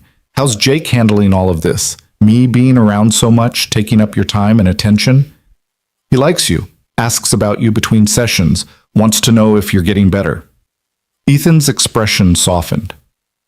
He told me the other day that when he grows up, he wants to be either a mechanic like me or an engineer who makes wheelchairs that can fly. I asked him why wheelchairs specifically, and he said because then people like you and Emma could go anywhere they wanted without stairs being a problem. That's the sweetest thing I've heard in years. He's a good kid, better than I probably deserve. Ethan glanced toward the garage, where they could hear the distant sound of someone pulling into the parking lot. I should check who that is. You good here for a minute? I'm good. Ethan left to handle the customer, and Vivian sat alone in the quiet office, her legs still encased in the braces, her body still trembling slightly from the effort of standing. She thought about Jake's flying wheelchairs and Ethan's patient support, and the strange, unexpected community she'd found in this unlikely place. Her phone buzzed with an email from her assistant. Reminder, investor presentation next Tuesday. Also, the Tech Journal wants to interview you about the new AI implementation. Should I schedule it? The business world continued its relentless forward motion, indifferent to her personal journey. She typed back quickly. Schedule the interview for next Thursday afternoon, and make sure the presentation deck highlights the efficiency improvements, not just the cost savings. Investors care about both. When Ethan returned 15 minutes later, Vivian was ready to try again. The second standing session that day lasted 6 minutes, and by the end of it, she managed to lift her right foot slightly off the ground. Not a step, not even close, but a weight shift significant enough to prove that bilateral support wasn't absolutely necessary. "Did you see that?" she demanded, breathing hard. "I saw it. Your left leg held your weight while you lifted the right. That's major, Vivian. It was barely 2 seconds. It was 2 seconds longer than yesterday. Stop discounting your own progress." She laughed, the sound edged with exhaustion and exhilaration. "You're relentless about making me celebrate small victories." Someone has to be. You're too busy cataloging what you haven't achieved yet to notice what you're accomplishing now. The pattern continued over the following weeks. Sessions with Marcus 3 times a week, focused on building strength and endurance. Daily sessions with Ethan, focused on integration and practical application. Hours of practice at home, standing at her kitchen counter while making dinner, standing in her closet while choosing clothes, standing because she could, and because each moment vertical was a small reclamation of territory she'd thought permanently lost. The progress was maddeningly slow and undeniably real. 7 minutes of standing became 10, then 15. Weight shifts became more controlled, more deliberate. The braces remained necessary, but she needed less support from furniture or walls to maintain her balance. And then, 5 weeks after the braces arrived, she took her first step. It happened during a session with Marcus, almost anticlimactic in its suddenness. She was standing between parallel bars, practicing weight shifts, when Marcus said, "Okay, now try moving your right foot forward, just a few inches. We'll call it a weight transfer with distance." Vivian focused, engaged every muscle she'd spent months learning to control, and shifted her weight fully onto her left leg. Then, with agonizing slowness, she lifted her right foot and moved it forward approximately 6 inches before setting it down again. The distance was absurd. A toddler could move farther, but it was forward motion while upright, and by every technical definition, it was a step. Marcus's face broke into a grin that transformed his usually professional demeanor. "That's it. That's a step. Do it again." She tried, succeeded, nearly fell, caught herself on the parallel bars. Her heart was racing, her breathing ragged, tears streaming down her face in a way that felt both cathartic and overwhelming. "I stepped. Oh my God, I actually stepped." "You did, and you're going to do it again and again until it's not scary anymore. Until it's just movement." Marcus was already making notes, his clinical mind cataloging the mechanics even as he shared in the moment. "This changes the whole trajectory of your therapy. If you can step with support, we can work toward walking with a walker, eventually maybe a cane." "How long? Months? Maybe a year? Maybe longer. But Vivian, you just did something 3 different specialists said was impossible, so I'm not putting limits on what else you might achieve." She called Ethan from the parking lot, sitting in her car with the Mustang's engine idling, unable to drive yet because her hands were shaking too much. "I stepped," she said when he answered, not bothering with preamble. "What?" She could hear the smile in his voice. "At Marcus's clinic, during therapy, I took an actual step. 6 inches forward, controlled weight transfer, deliberate movement. A step." "Vivian, that's incredible. How do you feel?" "Terrified, excited, like I want to laugh and cry and possibly throw up from adrenaline." She wiped at her face with her free hand. "I wanted to tell you first, before anyone else, because none of this would have happened if you hadn't asked that question 3 months ago. You did this, not me. I just gave you permission to try. But the work, the determination, the sheer stubborn refusal to accept limitations, that's all you. Can I come by the shop? I know it's not our scheduled time, but I'll be here. Come whenever you're ready." She drove to Cole's Auto Repair with her vision blurred by tears she couldn't seem to stop, her emotions a tangled mess of triumph and grief. Because every step forward was also a reminder of time lost, of years spent not knowing this was possible, of all the moments she might have experienced differently if someone had asked the right questions sooner. Ethan was waiting in the parking lot when she arrived, Jake beside him with a gap-toothed grin and a drawing he'd apparently been working on. "Dad said you did something really cool today," Jake said as Vivian rolled closer. "I made you a picture." The drawing showed a stick figure in a wheelchair next to another stick figure standing up, with an arrow between them and the words, "You're awesome," in crayon. "Thank you, Jake. This is perfect." Vivian's voice cracked on the words. "Are you crying because you're sad?" "No, buddy. She's crying because she's happy," Ethan said gently. "Sometimes people do that." "That's confusing." "I know. Grown-ups are weird." Jake considered this, then offered Vivian a somewhat grubby hand to hold. "Well, I think you're cool, even if you cry when you're happy." The simple kindness broke something open in Vivian, and she found herself laughing through the tears, holding a 7-year-old's hand and feeling more seen than she had in years. Ethan watched them with an expression that held such tenderness it made her chest ache. Later, after Lisa arrived to pick up Jake, Ethan and Vivian sat in the office with the door closed, the fading sunlight painting the walls in shades of amber and gold. "I keep thinking about that night," Vivian said quietly. "The accident, you telling me not to move, all the what-ifs. Don't do that to yourself." "How can I not? If someone had asked different questions, if the paramedics had done different tests, If I'd pushed harder in those first months, you'd be someone else, living a different life with different experiences and different strengths. Ethan leaned forward, his elbows on his knees, his expression serious. You want to know what I think? I think you were meant to take the path you took. Because the person you became in that wheelchair, strong, successful, uncompromising, that's who had the courage to question the diagnosis when I gave you a reason to. A different version of you, one who never adapted, who spent 10 years fighting against the wheelchair instead of building with it. Maybe that person wouldn't have had the strength to do what you're doing now. That's a generous interpretation. It's an honest one. You didn't waste 10 years, Vivian. You built a foundation, and now you're building something else on top of it. Both matter. Both count. She wanted to believe him, wanted to release the guilt that kept whispering she should have known, should have tried harder, should have demanded more answers. But guilt was a stubborn companion, not easily dismissed with logic or kindness. Tell me something, she said, changing the subject before the emotion became too much. What are you going to do when this is over? When I don't need daily sessions anymore? Ethan's expression shifted, something complicated moving behind his eyes. I haven't thought about it. Liar. You think about everything 3 steps ahead. It's how you run this place, how you parent Jake. So what happens when I'm walking with a cane and don't need a mechanic's office for therapy sessions? I guess we'll find out. His voice was carefully neutral, but Vivian heard the uncertainty underneath. But for what it's worth, I hope it doesn't mean you disappear. Jake would miss you, and... He paused. I'd miss you too.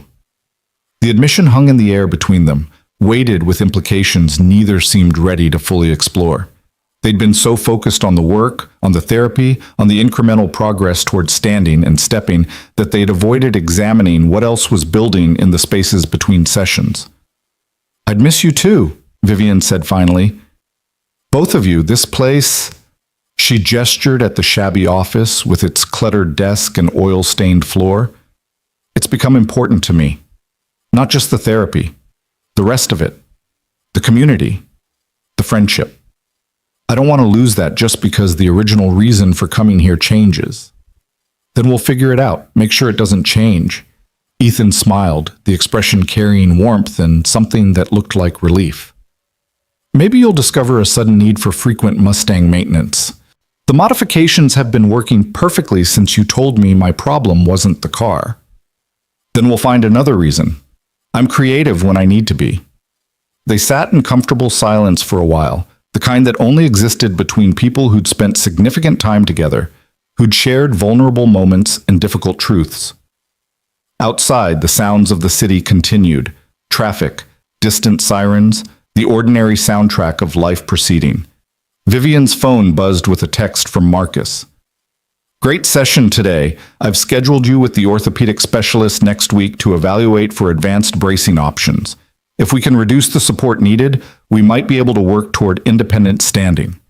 Independent standing. The words felt both impossibly far away and tantalizingly close. She showed the message to Ethan, watching his face as he read. That's the goal, right? Independent standing, then walking, then eventually not needing the braces at all. That's one possible goal, but honestly, I'm not sure anymore if it's my goal. Vivian surprised herself with the admission. I've spent so long focused on walking that I haven't stopped to ask what I actually want the outcome to be. Do I want to walk? Yes. Would it be incredible to stand without braces? Absolutely. But if the best I can achieve is walking short distances with a cane while still using the wheelchair for longer trips or energy conservation, I think I'm okay with that. The wheelchair isn't my prison anymore. It's just a tool, one of several I can use depending on what I need in a given moment. That's a healthy perspective, not the one I expected 3 months ago, but healthy. 3 months ago, I was convinced the wheelchair defined me, that it was the primary fact of my existence, the thing everyone noticed first and last. She looked down at the chair, at the custom modifications she'd paid a fortune for, at the wheels that had carried her through a decade of life. But it doesn't define me. My work defines me. My choices define me. The wheelchair is just there, like glasses or a prosthetic or any other adaptive device. It's part of my life, not the sum total of who I am. When did you realize that? Honestly, Jake's science fair, I was rolling around that gym, interacting with other parents and students, and I realized nobody was focused on the wheelchair except me. They saw a person who came to support a friend's kid. That's it. The chair was just the method of transportation. She paused, remembering. There was this one mom who asked if I was Jake's aunt, and when I said no, just a family friend, she said, "Well, any friend of the Coles is welcome here." And she meant it. No pity, no awkwardness, just acceptance. People are usually better than we expect them to be, once we give them the chance. Says the man who's been giving me chances for 3 months straight.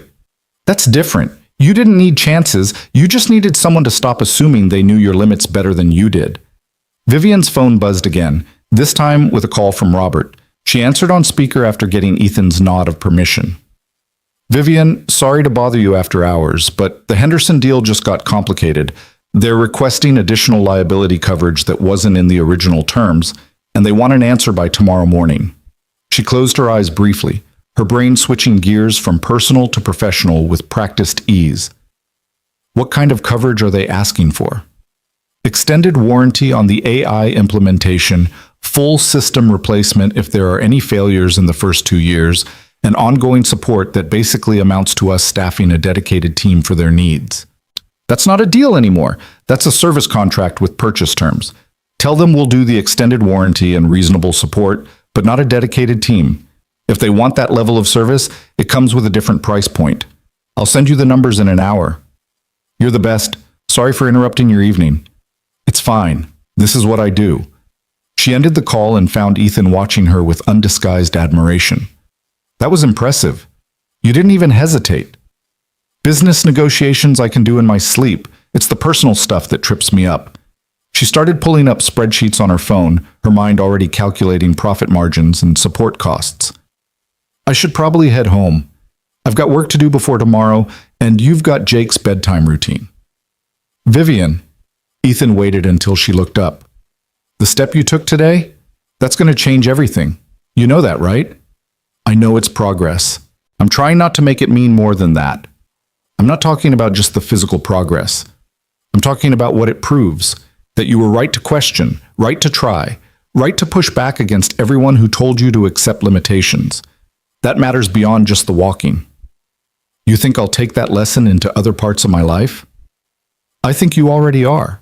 I think you're rewriting your entire relationship with possibility, and that's going to ripple out in ways you can't predict yet. Vivian sat with that for a moment, feeling the truth of it settle into her bones.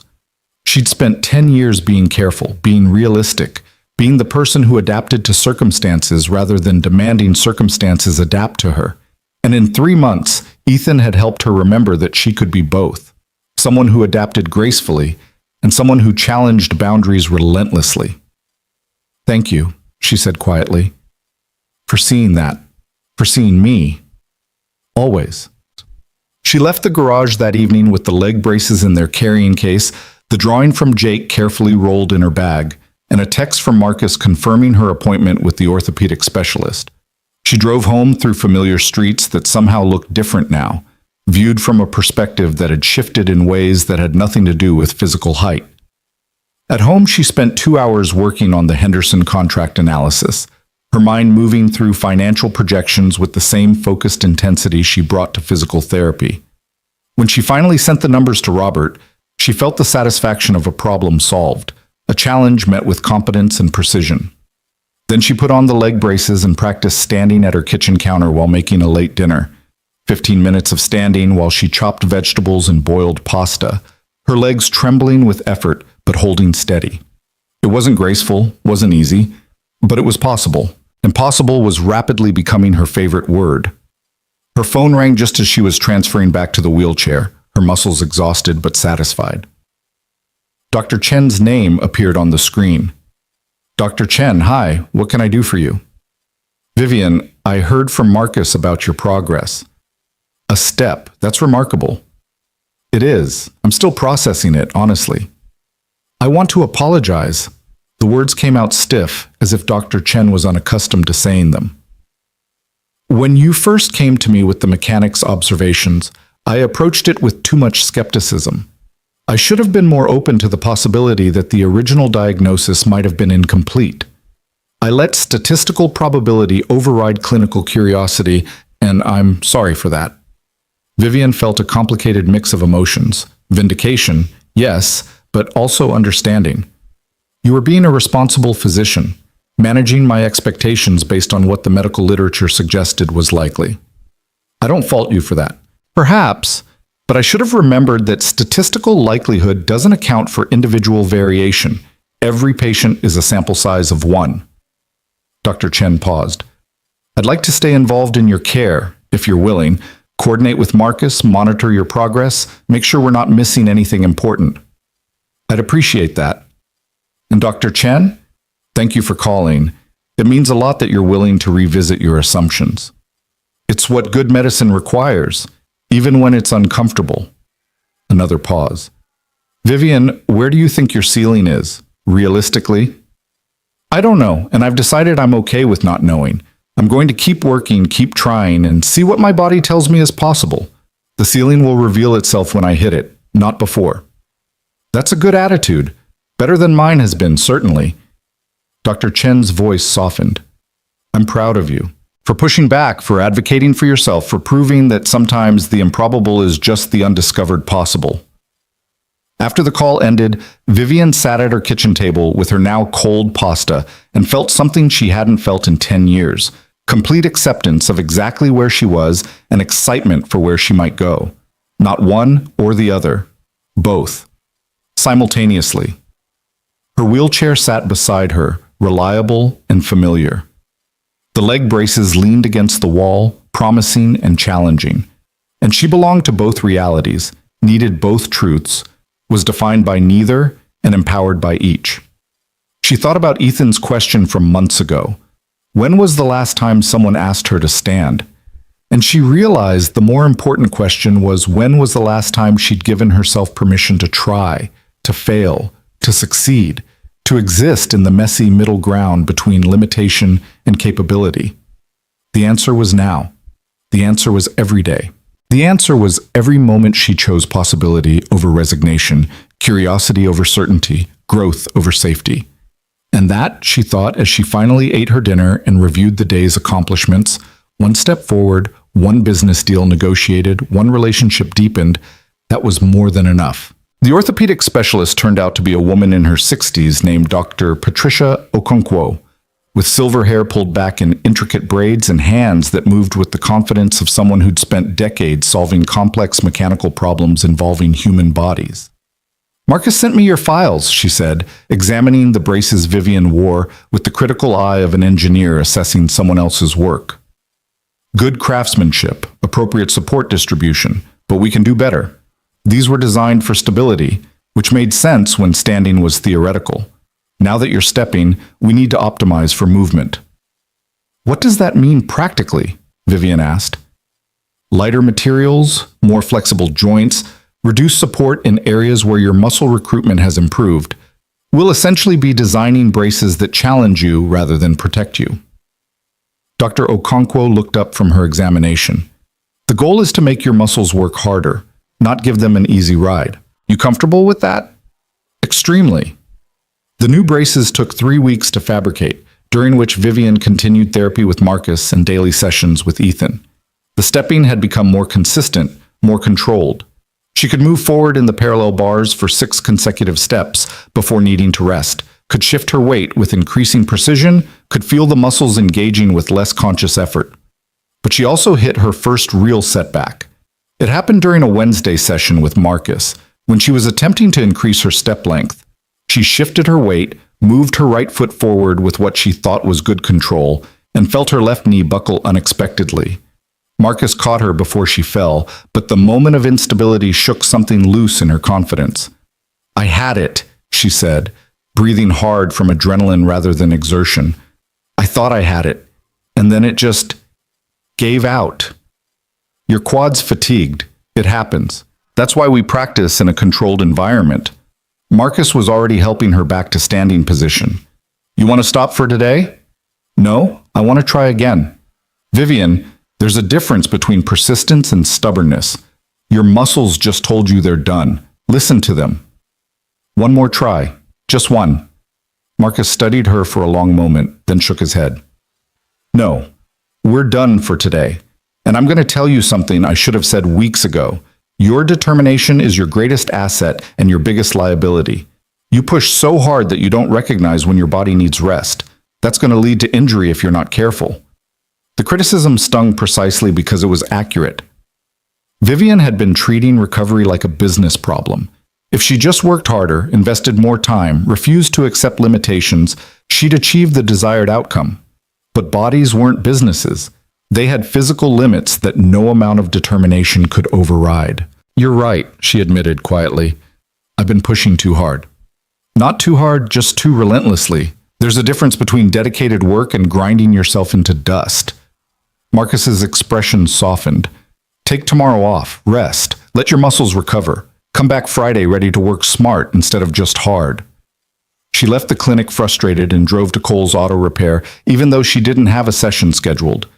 Ethan was in the middle of an oil change when she arrived, but he took one look at her face and wiped his hands. Bad session?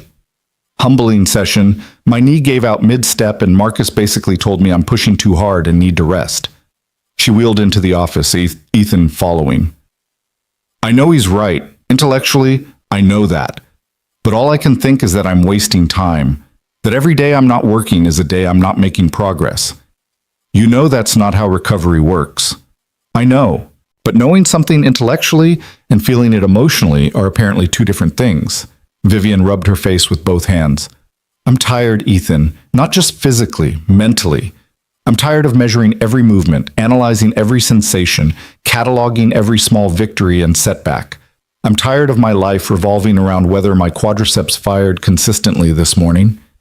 Ethan pulled up the rolling stool and sat down, his expression thoughtful. When's the last time you did something just for fun? Something that had nothing to do with therapy or work or achievement? I don't know. A long time ago. Okay, here's what we're going to do. Tonight, you're going to go home, order takeout from somewhere you've never tried, watch a movie that requires zero intellectual engagement, and do absolutely nothing productive. Tomorrow, you're taking the day off, like Marcus said. And Friday, when you come back to work, you'll be rested instead of running on fumes and stubbornness. I don't know how to do nothing productive. Then it's time to learn. Because Vivian, if you burn yourself out chasing recovery, you're going to lose sight of why you wanted to recover in the first place. What's the point of being able to walk if you're too exhausted to enjoy the places you can walk to? The words hit harder than they should have, exposing a truth she'd been avoiding. She'd been so focused on the destination that she'd forgotten to question whether the journey was sustainable, whether the person she was becoming in pursuit of walking was someone she actually wanted to be. Okay, she said finally. I'll take tomorrow off. I'll rest. I'll try to remember how to do something that isn't goal-oriented. Good. And Vivian? Ethan reached out and squeezed her hand briefly. You're allowed to struggle with this. You're allowed to be tired and frustrated and uncertain. That doesn't make you weak. It makes you human. She went home that evening and did exactly what Ethan suggested. Ordered Thai food from a place she'd never tried, queued up an action movie that required nothing from her except passive attention, and spent 3 hours doing absolutely nothing productive. It felt strange at first, almost uncomfortable, like wearing clothes that didn't quite fit. But somewhere around the second hour, she felt something release in her chest, a tightness she hadn't noticed until it eased. The next day, she slept until 9, practically unheard of for someone who typically started answering emails by 6:30. She made coffee, sat on her balcony watching the city wake up around her, and let herself exist without agenda or achievement. Her legs felt heavy and sore from yesterday's session, the muscles protesting the previous weeks of relentless work. She let them rest, giving them permission to recover at their own pace.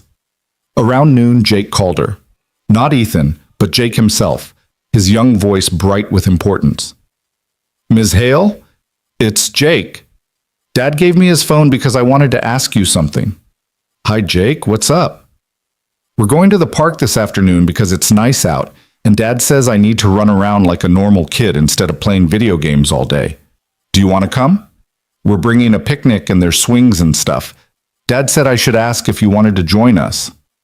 Vivian's first instinct was to decline. She had work she could be doing, exercises she could practice, A dozen productive ways to spend an afternoon. But then she remembered Ethan's question about the last time she'd done something just for fun. I'd love to come. What time? 2 o'clock. We're going to Jefferson Park. Dad says it has good paths for your wheelchair and also a really cool playground. They met at the park at 2, Jake vibrating with barely contained energy, Ethan carrying a picnic basket that looked like it had seen better decades. The park was beautiful in the way city parks often were, patches of carefully maintained green space punctuated by playgrounds and walking paths, filled with families and couples and individuals all seeking a few hours of outdoor peace. Fair warning, Ethan said as they walked toward a picnic table. Jake's idea of a picnic involves approximately 80% snacks and 20% actual food. I tried to balance it out with sandwiches, but he supervised the packing. I heard that, Jake called from where he'd run ahead to claim a table. And snacks are important, Dad. They're like energy fuel. That's what lunch is supposed to be. But snacks are more fun. They spread out the contents of the basket, sandwiches that were indeed outnumbered by chips, cookies, fruit snacks, and juice boxes, while Jake provided running commentary on every interesting thing he could see in the park. A dog playing fetch, a kid on a skateboard, a bird that looked like it might be a hawk, but was probably just a regular bird being dramatic. Vivian found herself laughing more in that first hour than she had in weeks. Jake's enthusiasm was infectious, his observations both insightful and absurd, his complete lack of filter refreshing after so many careful conversations with medical professionals and business associates. Ms. Hale, can I ask you a question? Jake said around a mouthful of sandwich. Don't talk with your mouth full, Ethan said automatically. Jake swallowed dramatically. Can I ask you a question? Of course. When you stand up now, is it scary or exciting? The question was so quintessentially Jake, direct, curious, assuming emotional complexity was normal and worth discussing. Vivian considered it seriously. Both, she said. It's scary because I might fall or because my legs might not work the way I want them to, but it's exciting because I'm doing something I thought was impossible. So it's scary exciting. Like riding a bike without training wheels? Exactly like that. I fell a lot when I learned to ride my bike. Dad says falling is just part of learning, and the important thing is getting back up and trying again. Your dad is very wise. I know, he's the best dad. Jake said it with such simple certainty that Vivian felt her throat tighten. Are you going to be able to walk soon, like all the way without help? I don't know. Maybe. I'm working toward it. Well, I think you're really brave for trying, and if you do learn to walk, that's awesome. But if you don't, you're still awesome. You have a really cool car and you're smart and you make Dad smile a lot. That's what matters. Ethan, who'd been drinking from a water bottle, nearly choked. Jake, buddy, maybe let's not analyze Dad's feelings in public. But it's true. You smile more now than you did before Ms. Hale started coming to the shop. Aunt Lisa said so too. Aunt Lisa needs to mind her own business. She said it was nice to see you happy. Jake turned back to Vivian, completely oblivious to his father's discomfort. Do you want to go on the swings? Dad can push both of us. They spent the next hour at the playground, Vivian transferring to an accessible swing designed for wheelchair users while Jake claimed the one next to her. Ethan pushed them both, his strength sending them higher than the moment probably warranted, Jake's laughter ringing out across the park. And Vivian felt something shift inside her. A recognition that this was recovery too. Not the measured, clinical version that happened in therapy sessions, but the messy, joyful version that happened when you let yourself be part of life, instead of constantly preparing for it. The wheelchair wasn't keeping her from the swing. The swing was adapted to include her. And that distinction mattered more than she'd realized. When they finally left the park, sun-tired and full of snacks that definitely didn't constitute a balanced meal, Jake hugged Vivian goodbye with unself-conscious affection. Thanks for coming, Ms. Hale.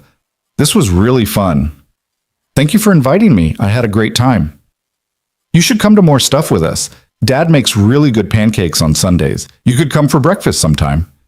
Vivian looked at Ethan over Jake's head, saw the question in his eyes, the vulnerability of wanting to extend the invitation, but not wanting to presume. I'd like that, she said. If your dad doesn't mind the company, I don't mind at all, Ethan said quietly. You're always welcome. The new braces arrived the following week, sleek and lighter than the previous version, with joints that moved with less resistance and support structures that demanded more from her muscles. Dr. Okonkwo fitted them with the same meticulous attention to detail she'd shown in the initial consultation. These are going to feel harder at first, she warned. You'll fatigue faster. You'll feel less stable. That's intentional. We're asking your body to do more of the work. She was right. The first session with the new braces was humbling. Vivian could barely stand for 5 minutes before her muscles screamed in protest, and attempting to step felt like starting over from scratch. But Marcus pushed her through it with patient insistence, and by the end of the week she was back to her previous baseline, taking 6 consecutive steps with better form and more control. The new braces are forcing better mechanics, Marcus observed during a Friday session. You're not compensating with the wrong muscle groups anymore. It's harder now, but it's building the right patterns. 2 weeks after that, Vivian took 10 consecutive steps in the parallel bars without resting, then 12, then 15. The numbers climbed with agonizing slowness, each one earned through sweat and shaking muscles and determination that bordered on obsession. But she also took Ethan's advice about balance. She started going to Sunday pancake breakfasts at his apartment, where Jake would narrate his week in exhaustive detail and Ethan would cook with easy competence, and they'd all sit around a table that was slightly too small for 3 people and feel like something that might generously be called family. She scheduled 1 day a week with no therapy, no work projects that couldn't wait, just space to exist without achievement. Sometimes she used it for reading, sometimes for driving to the coast just to watch the ocean, sometimes for sitting in coffee shops and people watching like she used to do before ambition and adaptation consumed all her available time. And slowly, incrementally, she found herself becoming someone new. Not the person she'd been before the accident. That version was gone, lost to time and circumstance. Not just the person who'd built a company from a wheelchair either. Someone else. Someone who contained multitudes, who was defined by choices rather than limitations, who understood that recovery wasn't a destination, but a continuous process of becoming. 3 months after the new braces arrived, Marcus introduced her to a walker. Not the kind elderly people used for stability, but a sophisticated forearm support model designed for people relearning ambulation. It was adjustable, lightweight, and slightly intimidating. We're going to try walking outside the parallel bars, Marcus said, with the walker for support. Your muscle recruitment is consistent enough now that I think you're ready. The first attempt was terrifying. Without the bars on either side, Vivian felt exposed, vulnerable, like walking a tightrope without a net. She gripped the walker handles with white-knuckled intensity, shifted her weight onto her right leg, and moved her left foot forward approximately 4 inches. Good. Again. She took another step, then another. On the 4th step, her right knee wavered, and she caught herself on the walker, breathing hard. That's okay. You caught yourself. The walker did its job. Keep going. By the end of that session, she'd walked 20 feet with the walker before needing to transfer back to the wheelchair. 20 feet of independent movement, her own muscles bearing her weight, her own determination carrying her forward. She called Ethan from the parking lot again, the habit so ingrained now that she didn't question it. I walked with a walker, 20 feet, without parallel bars. Vivian, that's amazing. How do you feel? Like I want to do it again, like I want to see how far I can go. She paused, like I'm finally becoming someone I recognize. You were always someone worth recognizing, you're just adding to the story. Can I come by the shop? I want to show you something. When she arrived at Cole's Auto Repair, she had the walker in her car. Ethan helped her transfer it out, his expression curious and supportive. The garage bay was empty, the afternoon light slanting through the open door. You're going to walk here? He asked. I'm going to try. I need you to see this. You started all of this. You should see what it's become. She fitted the new braces, positioned herself with the walker, and took a breath. Then she stood, the motion smoother now after months of practice, and began to walk. Slow, careful steps, her muscles trembling with effort, but holding steady. 10 feet, 15, 20. Ethan walked beside her, close enough to help if she needed it, but giving her space to do this herself. His expression held wonder and pride and something else that made her heart beat faster. At 25 feet, she stopped, her muscles exhausted but triumphant. She looked at Ethan and found him watching her with undisguised emotion. "You did it," he said, his voice rough. "You're walking." "I'm walking," she confirmed, and then she laughed, the sound breaking free from someplace deep and unguarded. "I'm actually walking." "How does it feel?" "Like remembering something I'd forgotten I knew. Like coming home to a body I thought I'd lost." She paused. "Like everything you said was possible wasn't just kindness. It was truth." Ethan stepped closer, his hands hovering near hers on the walker, not touching, but present. "I'm so proud of you. For fighting for this. For not giving up when everyone told you to accept less. For proving that asking questions matters. I couldn't have done this without you. Without that first question. Without you showing up every day. Without you making me believe that trying wasn't foolish. You did this. I just gave you permission to try what you already had the strength to achieve." They stood there in the garage bay, Vivian upright with the walker, Ethan beside her, the afternoon light painting everything in warm gold. And Vivian felt the weight of everything they'd shared over the past months. The vulnerability, the setbacks, the incremental victories, the quiet moments of connection that had built something neither of them had planned for. "Ethan," she said quietly, "I need to tell you something." "Okay." What we've been doing, it started as therapy. You helping me explore what was possible physically. But somewhere along the way, it became more than that. You became more than that. She met his gaze steadily, despite the fear of rejection, the uncertainty of crossing this line. "You see me. Not the wheelchair, not the diagnosis, not the success or the struggle. Just me. And I haven't felt that seen in longer than I can remember." Ethan's expression softened with understanding and something that looked like relief. "I see you because you're worth seeing, because you're remarkable and stubborn and brilliant and brave, because you make Jake laugh and push back when I'm wrong and refuse to accept limitations anyone tries to impose." He paused. "And because somewhere along the way, I stopped being able to imagine what my days would look like without you in them." "So what do we do with that?" Vivian asked, her voice barely above a whisper. "I don't know. But I know I don't want to ignore it. I know that what we have, this friendship, this partnership, this whatever it is, matters to me. And I think it might matter to you too." "It does. It matters more than I know how to articulate."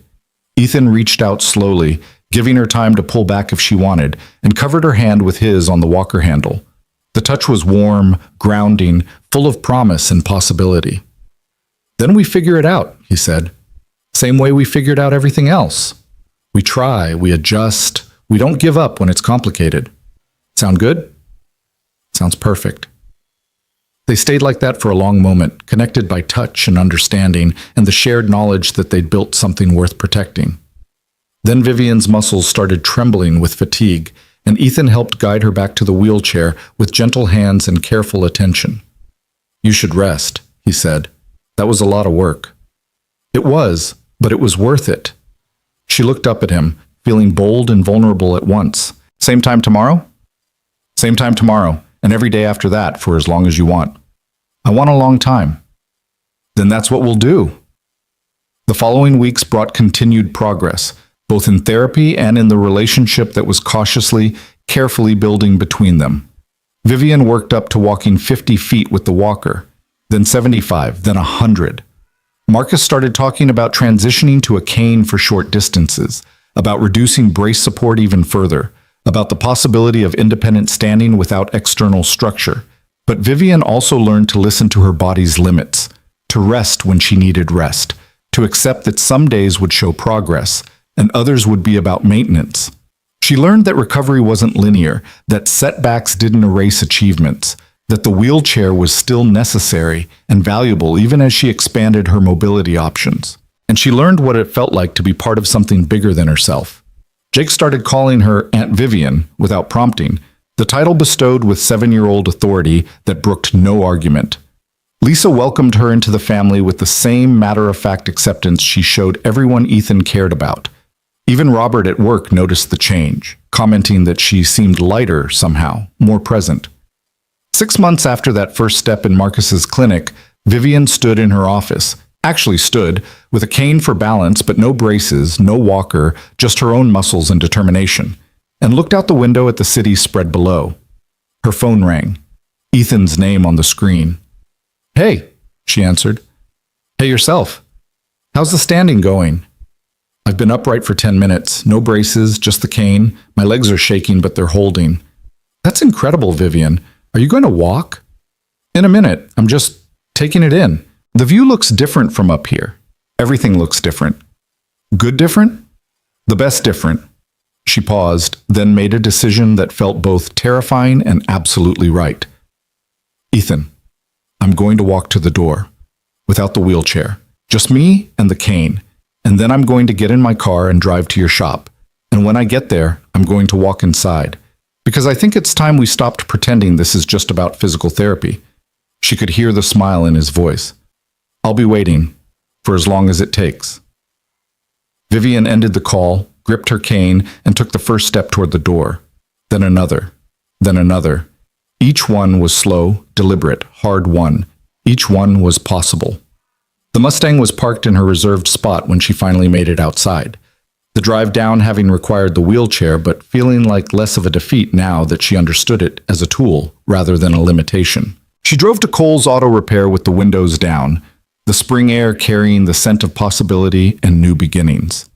Ethan was waiting in the parking lot when she arrived, Jake beside him with that gap-toothed grin that had become so familiar and dear. She transferred to her wheelchair for the distance across the parking lot, practical, efficient, smart. But when she reached the garage entrance, she stood up with her cane. "I'm going to walk in," she told them. "Watch me." And she did. Slow, careful steps, the cane providing balance, her muscles doing work they'd relearned over months of patient effort. Jake cheered like she was crossing a marathon finish line. Ethan watched with eyes that held tears and pride, and something that looked a lot like love. When she reached him, slightly breathless but triumphant, he took her free hand. "You did it," he said. "You walked in." "I did. No parallel bars, no walker, just me and determination and a cane I might not always need." She squeezed his hand. "Thank you. For asking the question, for showing up, for seeing possibility when everyone else saw limitation. Thank you for answering, for trusting me enough to try, for proving that sometimes the experts don't know everything." Ethan pulled her closer, careful of her balance, mindful of her cane. "Vivian Hale, you are the most remarkable person I've ever met, and I'd really like to kiss you right now, if that's okay." "That's more than okay." He kissed her there in the garage bay, surrounded by the smell of motor oil and the sound of Jake making exaggerated gagging noises in the background, and Vivian felt something click into place. Not completion. She wasn't done growing, done recovering, done becoming whoever she was meant to be. But rightness. The sense that she'd found people and a place where all her contradictions could coexist, where she could be successful and vulnerable, strong and still learning, capable in a wheelchair and also capable on her feet. When they finally pulled apart, Jake was tugging on Ethan's sleeve. "Dad, does this mean Aunt Vivian is going to be around even more? Because that would be really cool. She could come to my baseball games and help me with homework and maybe teach me about running a business so I can be rich when I grow up." "I think Aunt Vivian might be around a lot more," Ethan confirmed, looking at her with a question in his eyes. "I think that sounds perfect," Vivian said, "though we should probably work on the getting rich motivation. Maybe focus on building something meaningful instead." "But meaningful things can also make money, right? You did it." "Fair point."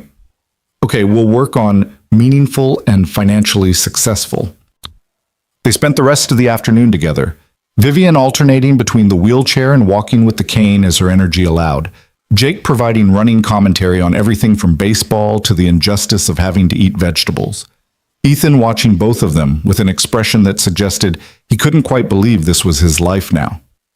As the sun started to set and Jake began the inevitable wind down toward cranky that preceded bedtime, Vivian prepared to leave. She transferred back to her wheelchair for the drive home, the Mustang's hand controls as familiar as ever. "Same time tomorrow?" Ethan asked, the question carrying weight beyond just therapy schedules. "Same time tomorrow," Vivian confirmed, Though I should warn you, I'm going to need to start reducing session frequency soon. Marcus thinks I'm ready for more independence, and I've got some business travel coming up, but that doesn't mean I'm disappearing. Good, because I'm not ready for you to disappear. He leaned down and kissed her again, soft and sweet and full of promise. We'll figure out what this looks like. Together. Together sounds good. Vivian drove home as the city lights began to flicker on around her, the Mustang's engine purring with familiar confidence. The modifications were still there, still perfect, still necessary for the life she'd built. But now they were complemented by leg braces in her trunk, a cane on the passenger seat, and the knowledge that she had options.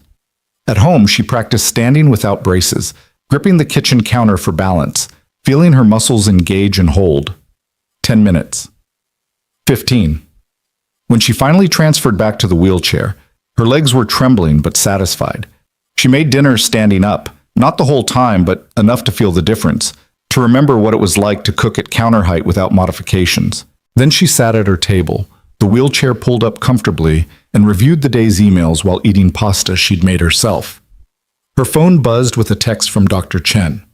Saw your latest test results from Marcus. Remarkable progress. I owe you an apology for doubting, and a thank you for teaching me to question my assumptions. Vivian typed back. No apology needed. You were being a good doctor. Sometimes patients know things doctors don't.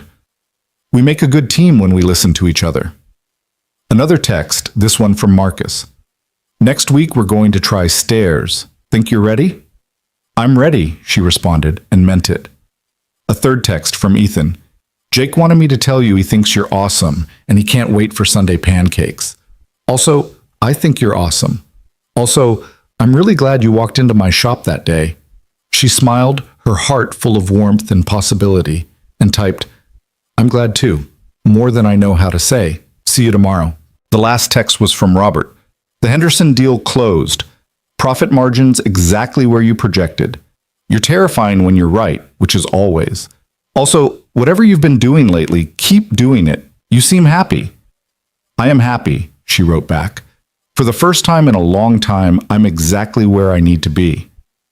That night, before bed, Vivian stood in her bedroom wearing the leg braces, gripping her cane, and took 10 steps from the closet to the window. It wasn't far.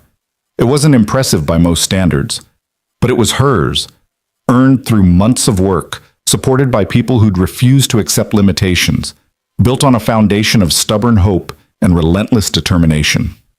She looked out at the city lights, at the world that had once felt like it was moving on without her, and felt herself fully part of it again.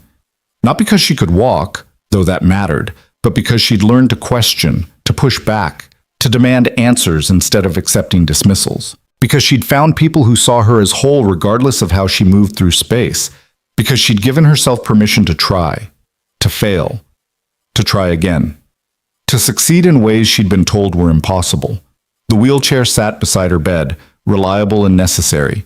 The braces leaned against the wall, promising and challenging. The cane rested in easy reach, supportive without being limiting. And Vivian belonged to all of it, needed all of it, was defined by none of it. She was a CEO who'd built a company from nothing, a woman who'd survived an accident and its aftermath with grace and grit, a person who used a wheelchair and also sometimes walked, someone who loved a mechanic and his son and the life they were building together, a human being who contained multitudes, who was still growing, still changing, still becoming. And as she finally transferred to bed, her muscles pleasantly exhausted, her heart full of contentment, Vivian understood that this was what recovery really meant. Not returning to who you were before, not even becoming who you thought you'd be, but growing into someone new, someone shaped by struggle and strength, by loss and gain, by all the small moments of choosing to try again when giving up would have been easier. The red pendant from the crash sat on her nightstand, returned to her by the man who'd kept it safe for a decade. She picked it up, felt its familiar weight, and smiled. Tomorrow she'd stand again. Tomorrow she'd take more steps. Tomorrow she'd continue building this new life that was both nothing like she'd planned and better than she'd imagined. But tonight she was enough, exactly as she was, wheelchair and braces and cane and all. And that, finally, was everything.